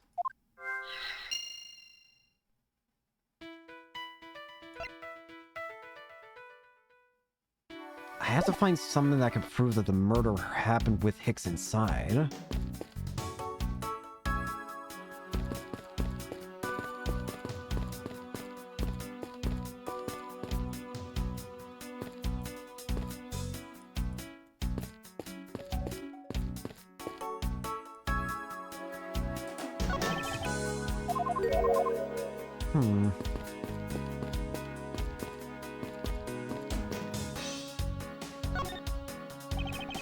Oh! There's a spilled grape juice in front of the elevator. I assume it was spilled during the turbulence. Oh, you must clean that up or someone might get hurt. Aha! Was it, Miss Edgeworth? What is it, Miss Edgeworth? Why'd you sound like me for a second? I don't know. You did it again! No, I didn't. I found some very important evidence. What is the important piece of evidence in the scene? The footprints, right? This proves, I think, without a doubt, that it couldn't have been Edgy. What is it? They're a little smudge, but I think we can both agree that they are a set of footprints. I think we got our proof that there was another person here. So you think... Yes, these belong to our killer. Oh, then maybe we should check the shoe size of everyone in first class. I don't think that would be of any help to us. Unfortunately, the prints are too smudged, which would make it hard to get a definitive match. Oh, I see. I think I got the logic I need. The logic to prove that there might have been a second person inside.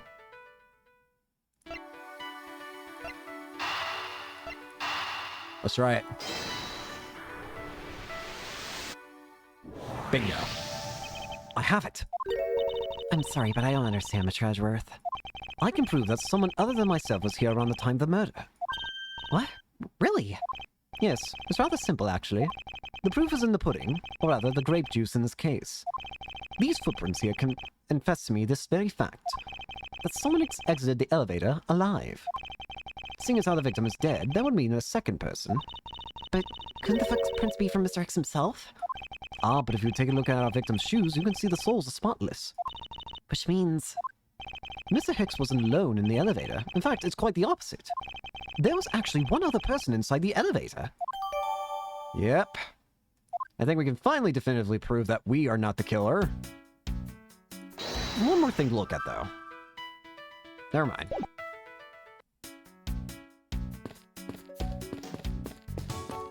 I wonder if I can show this to him. Or I can't actually go back, never mind.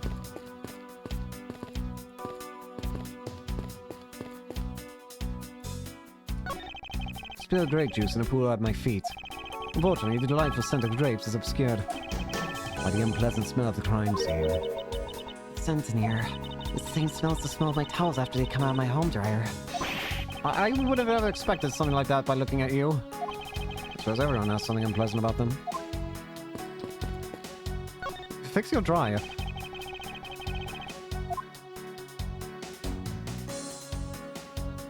Seems like I've missed something here. There's no grape juice residue on the soles of his shoes, making it highly unlikely that Mr. Hicks entered this elevator after the turbulence.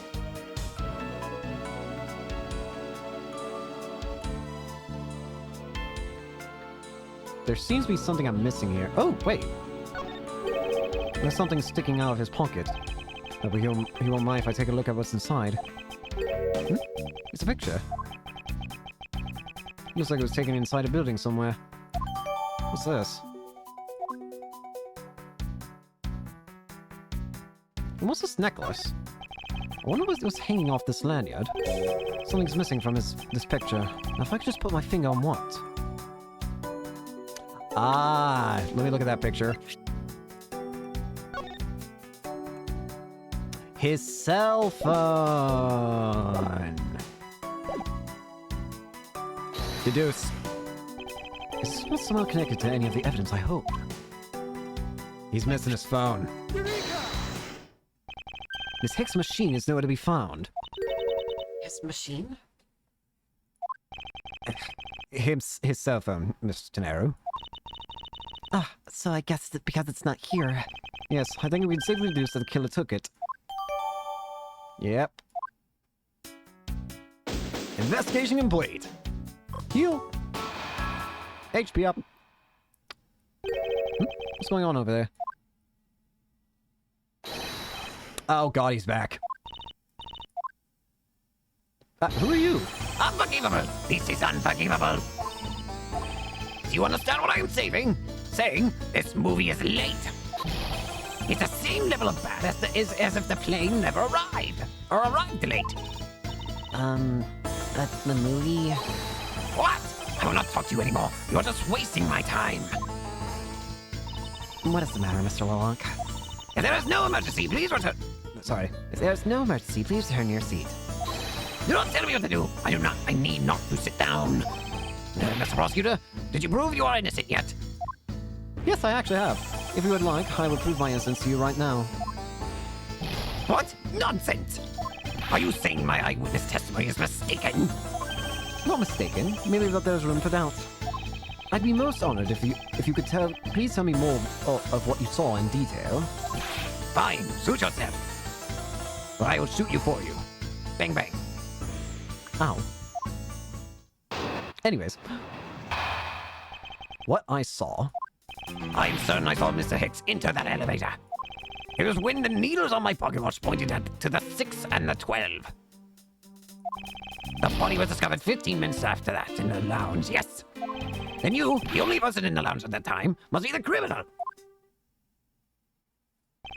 Mr. LeBlanc's conclusions seem to make logical sense. After all, the only person in the lounge at the supposed time of the murder was me. So, my eyewitness testimony. If you think you can destroy it, then come, let me see. Hurry, do I look like a man who is having the time to wait for you? Why is he so irritated? I'm the one accused of murder here! Anyway, I must find a way to discredit Mr. LeBlanc's account somehow, and fast.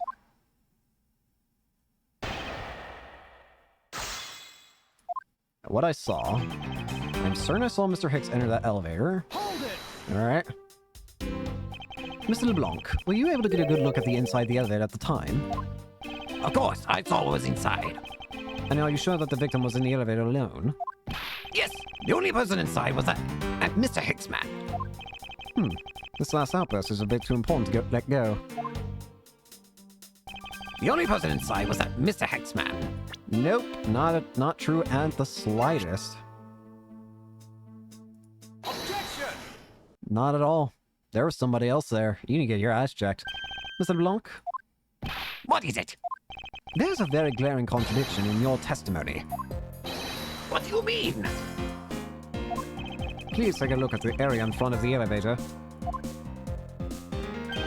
There, at the spilled grape juice. Yes, and? Were you meant you also spill it with the blood?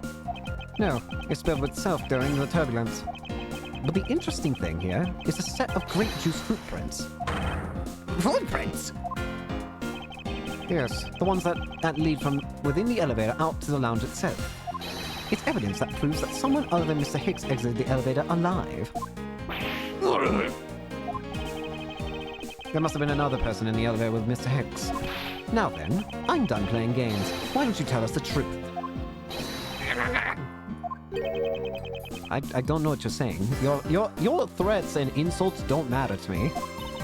Can you please translate for us? Oh, hi. No way. That's totally impossible. I guess what he said. So you're the translator. Hi. No way! That is totally impossible. I know there was no other person in there. I saw with my own eyes. If you want to know what I think, Mr. Edgeworth, I don't think Mr. LeBlanc is lying to us. I suppose she's right, but he doesn't seem to be lying. But then, what does it mean? What about this contradiction? Wait, there actually is an explanation. The elevator. Didn't they say it could go between a not just first and second floor? If that's the case, then there's one more spot I could go through.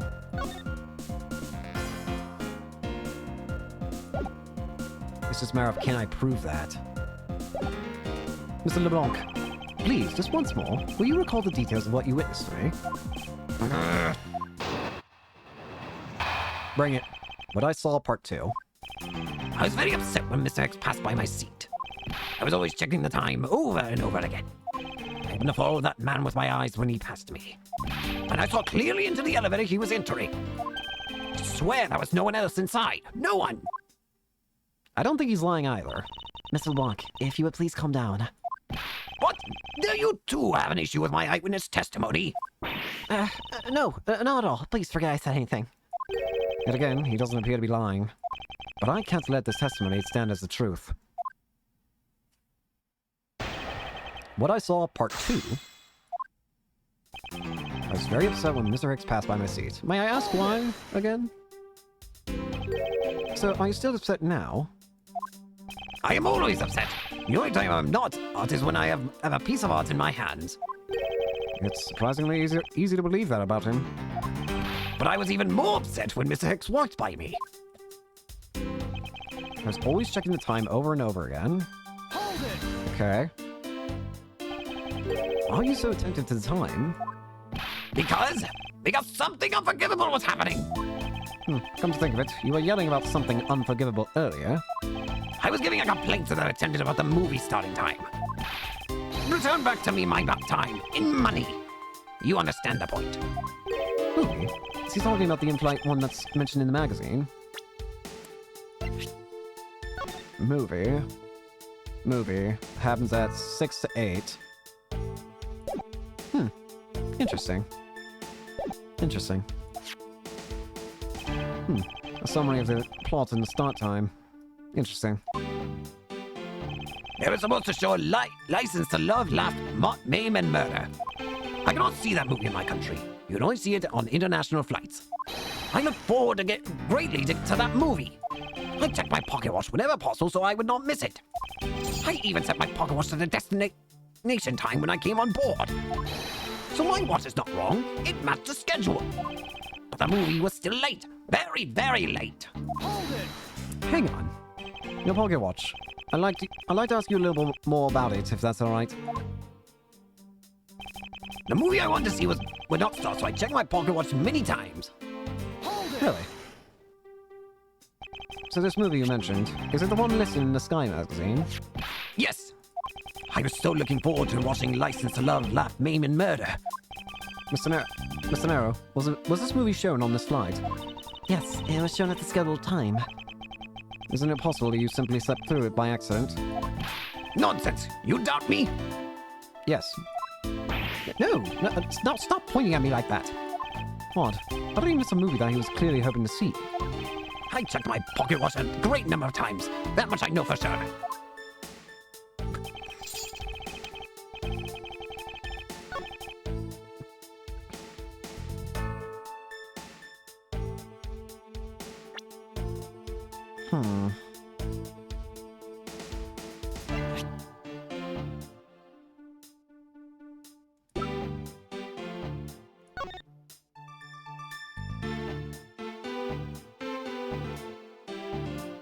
Oh, wait a minute.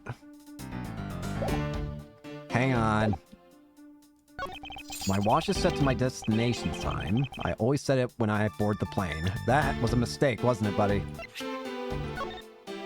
Because this is set to the departure time zone. Objection!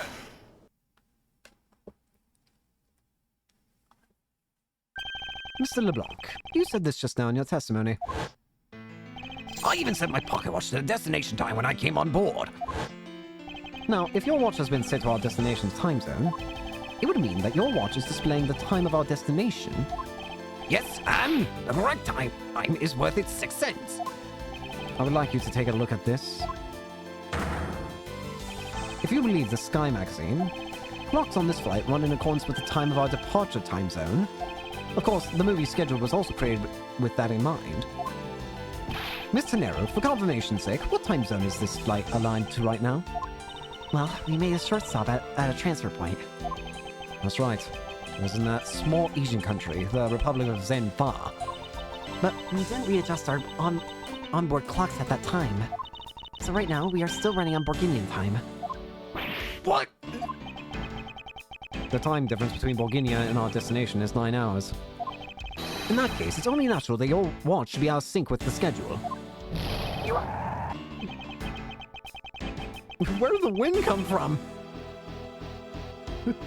Further, you sit with your analog watch set to our destination's time. It would appear to be running 3 hours fast when compared to the flight's onboard clocks. Oh, Jimmy. And it also changes everything about your testimony. And you can bet 1 million cents on that. In light of this information, it means you saw Mr. Hicks 3 hours prior to 3 a.m.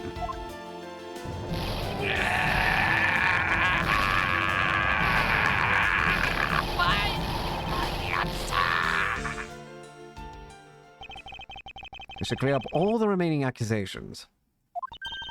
So this basically winds the time frame for the time of death, right? Yes, because Mr. LeBlanc saw the victim into the elevator at 3 a.m.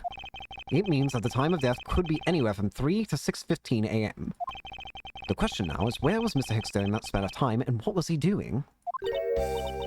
I got something to say. Are you the... And you are?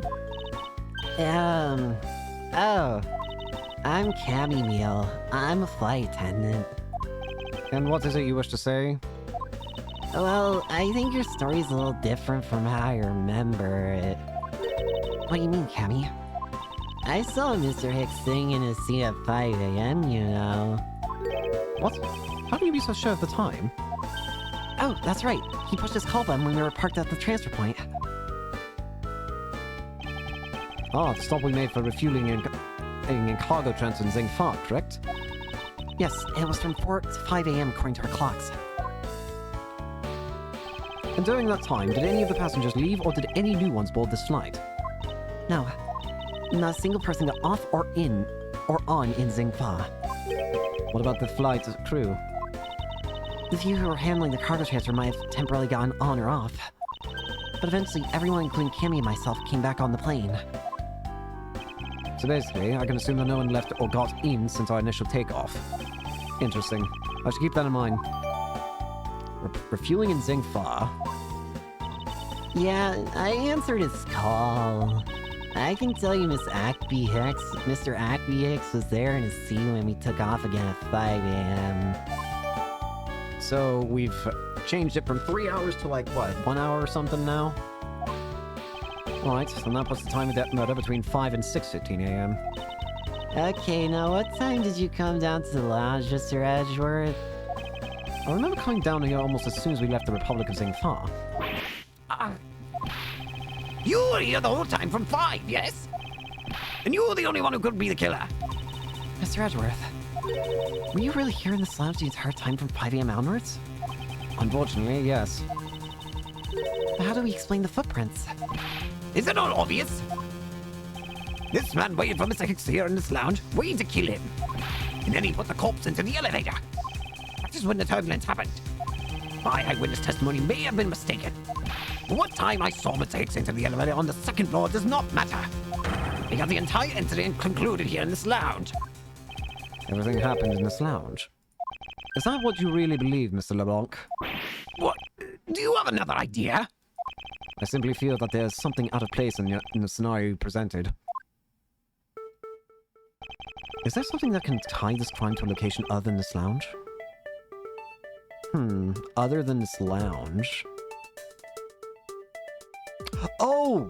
The murder weapon, right? I think? Because where would you have gotten this? The murder weapon, this little piggy bank is sold at the in-flight shop. It is sold there and only there, and is not displayed here in this lounge.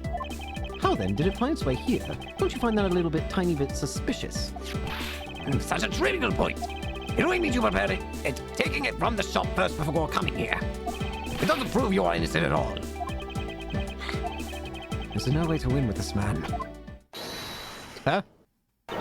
If I may, What is it? you see, well, it's just as Mr. Edgeworth says. Oh, and why you know this so well? Well, it's just that pea bank was there in the shop. I saw it with my own eyes. And when was this? It was maybe around 5:40 a.m. Isn't that just before we hit that patch of turbulence? That's right. You were in the shop just before the turbulence. Yes, I was. Come to think of it. Mr. Nero, when I found the body, I believe you came out of that door. Yes, I did. And what is beyond that door? That's the flight attendant's room. Then you were on the first floor. Yes. I had to do something at the shop in the flight attendant's room. So I went to the shop first, and then to the flight attendant's room. Are you saying you passed by me at some point? Yes, you seemed really into the issue of the Sky magazine you were reading at the time. I don't suppose you noticed me walking by. I vaguely recall someone walking by, but I didn't take notice of who it was. Anyway, the piggy bank was definitely there at the shop when I went there. Why did you go to the shop in the first place? I went there for a work-related matter. Work, you say? Yes, the upkeep of the shop is also one of my responsibilities. Why did you not say anything about that until now is what I want to know. In any case, I believe it's clear that the shop needs to be investigated as well. Shall we head over there then? What now? What is it now? Aren't you forgetting something, Miss Rhoda? Don't you need the captain's permission to check the shop? No, I haven't forgotten. I have already asked him for permission to search the entire plane. So I think we're alright. Huh? That's weird. What is? Well, I just talked to the captain, see? And he said that he didn't give you permission to do anything like that at all. What is the meaning of this, Miss Tenero? It means she's lying. Go on, admit that you are. You said you have permission to search all over, but you don't. And yet here you are. You flight attendant! What are you trying to do? Pull the sheep over us? The captain's calling for you, Miss Rhoda. Is she gonna be the accused now? Oh, but don't worry. I already got permission to search the shop from the captain. See, unlike you, I do things the right way. Miss Tenero, why would you do such a thing? Please excuse me. Looks like I get to be in charge now. Please go back to your seat, Mr. LeBlanc. And now then, Mr. Edgeworth. If you would follow me, I will be your guide from now on. There's something about this scenario that has piqued my curiosity. But right now, investigating the in-flight shop is my top priority. Very well. Oh, I am really mad. You better hurry up and bring to me some evidence. We would have just wait just a little longer while we look into the shop. Don't number the birds before they are born. Don't number the what? I have no idea what he's trying to say. Don't count your chickens before they hatch, perhaps. All I ask for you is your patience and cooperation. Well, it did get him to stop wagging his finger. Miss Mia, About investigating the in-flight shop. You have no use to me asleep. Wake up.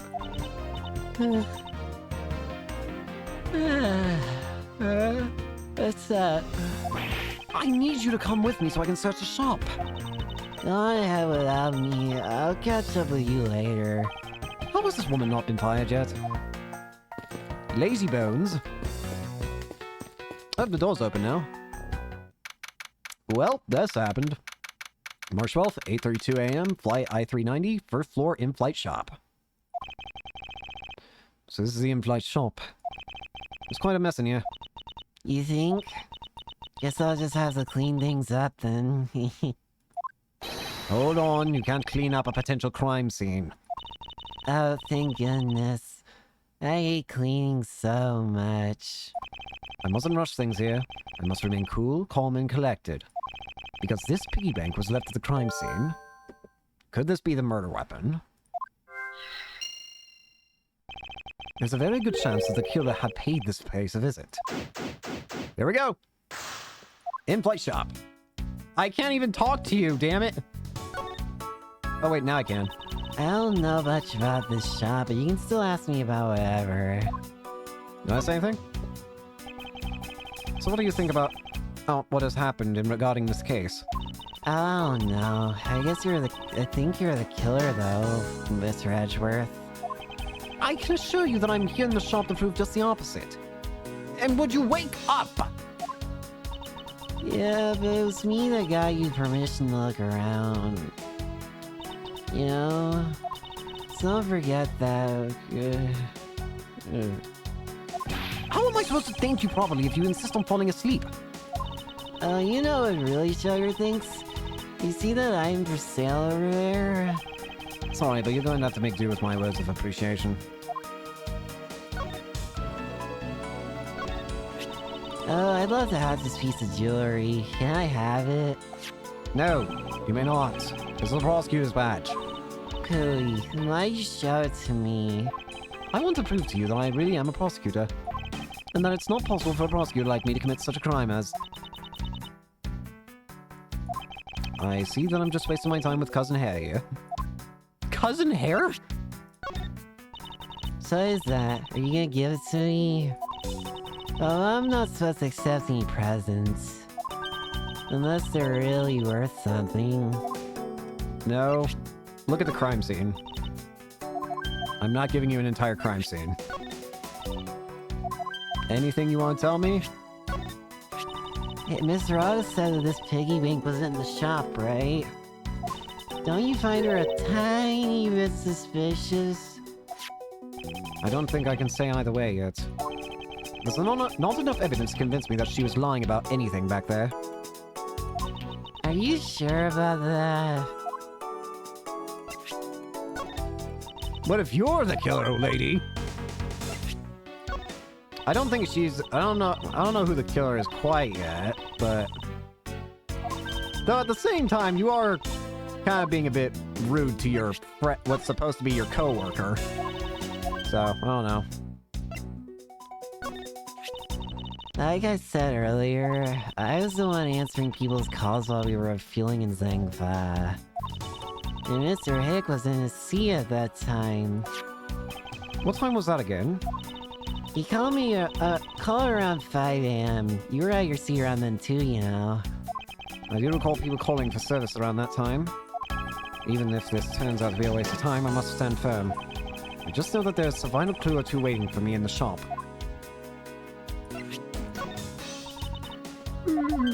Hey. Yawn, yawn, yawn. Alright, let's get back to it. So, I see some suitcases. What are these? Those are our company's completely original line of suitcases. They're practically flying out the door. That's how popular they are. You should buy one and see how you like it. You won't regret it. Perhaps that's how things work on this flight, but in the real world, you try, then buy. No way. But either way, it doesn't really matter. True. By the way, why would anyone buy a suitcase after they board a plane? Anyway, see that? See, just look at all the Mr. iFly had saying on there. Cute company mascot, isn't he? They're hanging on with a lot of care. Doesn't he look like he's about to jump at you? It is certainly making something jump inside my stomach. Huh? I guess there's no fooling your refined senses. You looked like you really wanted to get one. I thought I was going to finally make my first sale, but you saw right through it. Glad that's done, though. Never make me try to give you a sales pitch ever again, okay? But I never showed any interest in it to begin with. Really is pretty horrible, isn't it? You wanna know something? This suitcase is designed by Mr. Oda. Mr. Nero designed this. Yeah, it was accompanied by contest. Well, it does have a very sharp design sense. Sharp? Like stinky sharp cheddar, maybe? I really have no idea why the Bigwits decided to go with it. It's so... bleh.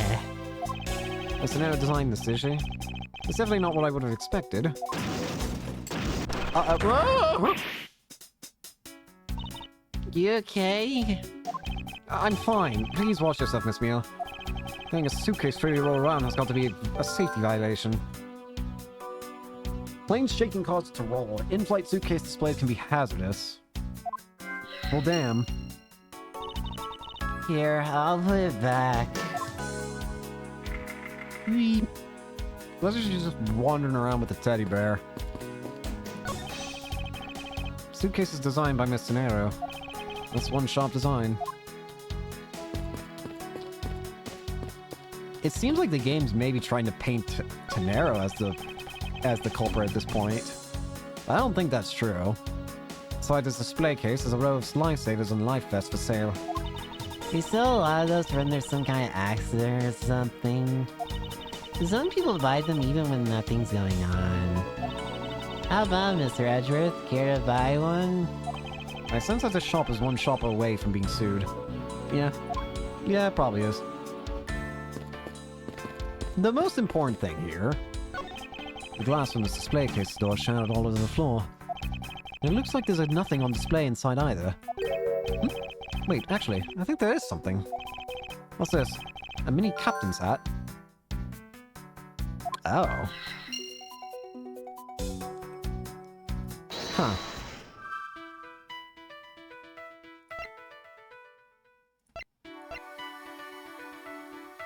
Wait a minute.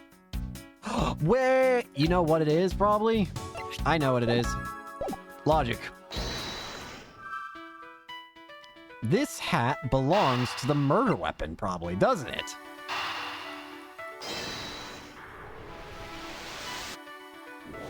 Bingo.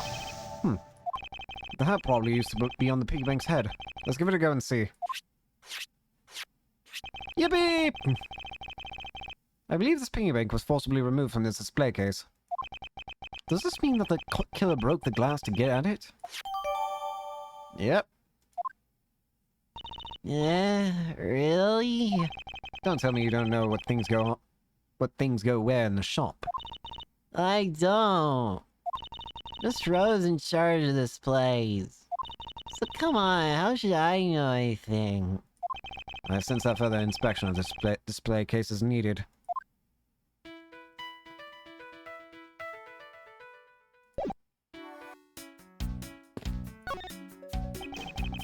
Oh, rest until I won't rest until I've inspected every suspicious-looking nook in Cranberry.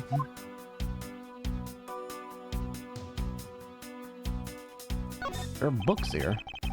The glass on this door is broken. Perhaps it was the killer who broke in order to take the piggy bank.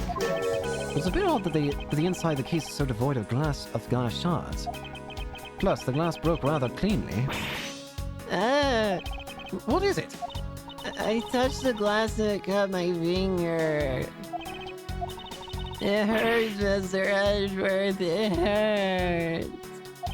Please tell me you can deal with such a minor cut on your own. What are these freaky dolls? Is this the same man as the one portrayed by the statues around the elevator? Yeah, that's the favorite of the founder of iFly Airlines, Mr. Hugo iFly. On the bottom shelf we have the cute one, the middle shelf we have the realistic one. And on the top shelf, that's the floral version. Floral? Are you sure about that? Let me guess. You just said the first thing that came to your mind, right? Looks like I hit the bullseye. I noticed the Zeus button now, so I'm going to assume that it wants me to do...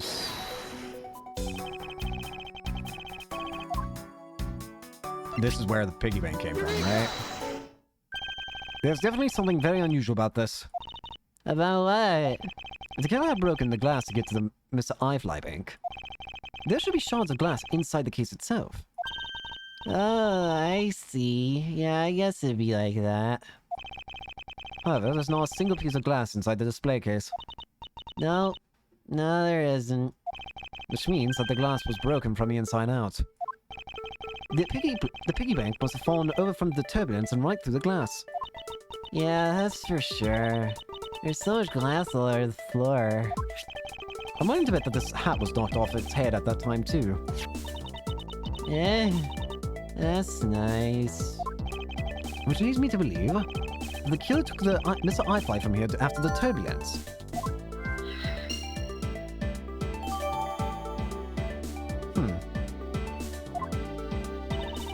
Could you wake up? Take your power naps on your own time, Miss Meal, and listen when I'm talking. But the murder occurred before the turbulence, which rules this piggy bank out as the murder weapon. So you mean the bank's not the real murder weapon? It's a fake? Yes, at this point, that's a very real possibility. And then what if the killer went to take Mr. iFly? It broke the glass by accident. The display case is locked, so that's highly unlikely. Yeah, but there's one person who could have. Oh? And who would that be? Miss Rhoda, of course. I mean, she's the one in charge of this place, so she has the keys to everything. Miss Rhoda Tenero, huh? It really feels like you're trying to point your own coworker as the culprit.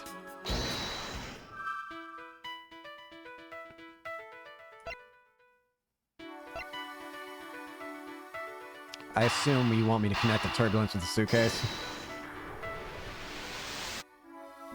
Bingo! Yes, there's definitely something wrong here. And it's you taking another freaking nap! Wake up! That's with the sun yelling. Tell me, Miss Mia, don't you think there's something strange about these suitcases?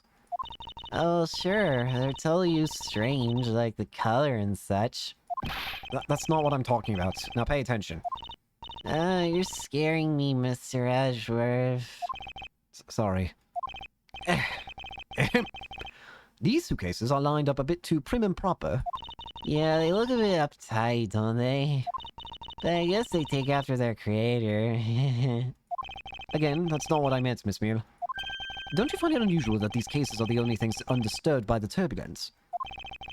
Never mind. I'd sooner find an answer by inspecting these suitcases myself.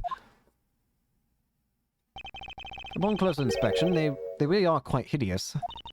I wonder how Miss Rowe would react if she heard what you said. What's wrong? She makes a good point. It would be wise of me not to watch what I say out loud. What's this? I smelled something that's not quite right. What's so unusual about this suitcase?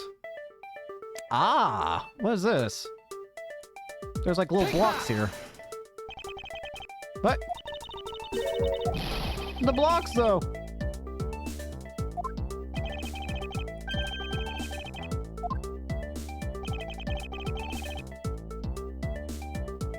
The flowers? Take that! Is it the suitcase without?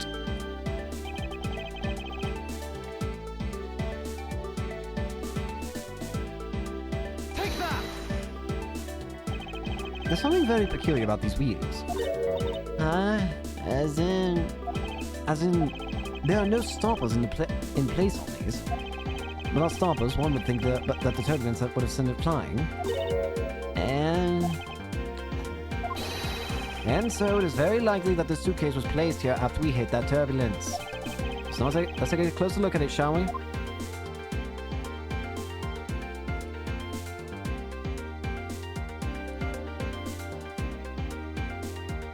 What's...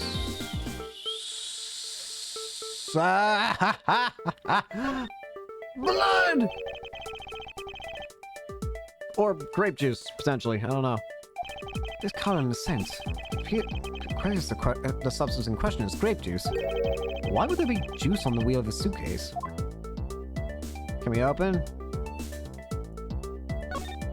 It would appear to be unlocked. Let's take a look at what's inside. Oh, dearie! Piece of cloth. And it's soaked with blood. It's blood! It appears that this suitcase is very strongly tied to our murder after all. Bingo! Heal! So explain this to me. What does this suitcase have to do with the murder? I believe it's pretty safe to say that the killer used this suitcase in some manner. Such as to move something, perhaps. Aren't you just talking about the cloth then? That alone is too small. A large item would be needed to move what I'm thinking of. A body. The thing I believe the killer used this suitcase to transport is... a body. No. Is it the piggy bank or the body? Wake up!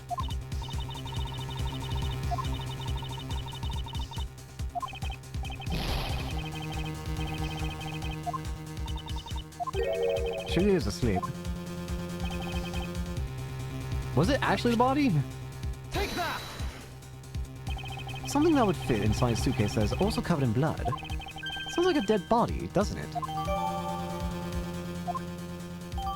Yep, here we go. But... In light of this, I'd say that Mr. Hicks was moved into the elevator from someplace else. Which means that the murder was committed in an entirely different location.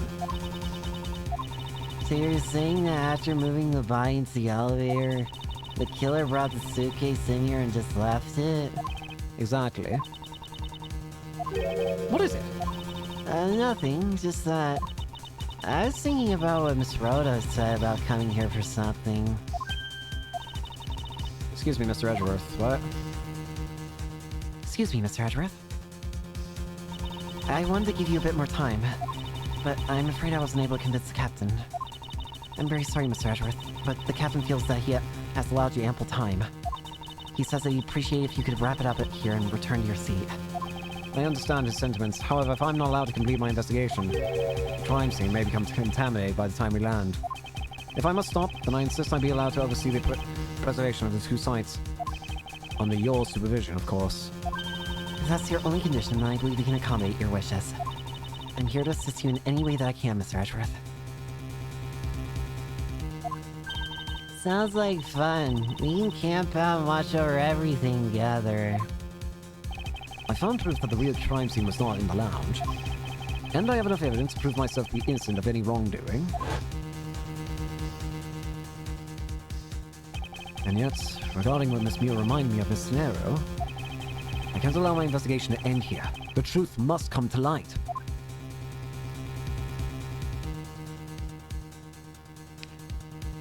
To be continued. So I think now might actually be a good enough time to end it for today. So we're gonna go ahead, quickly save this. Hey, we're on the ground. I'll acknowledge the existence of what I see in it later. But yeah, we're gonna go ahead and end it here for today. Thank you all so much for watching. Hope you enjoyed, and I hope to see you all later. Peace.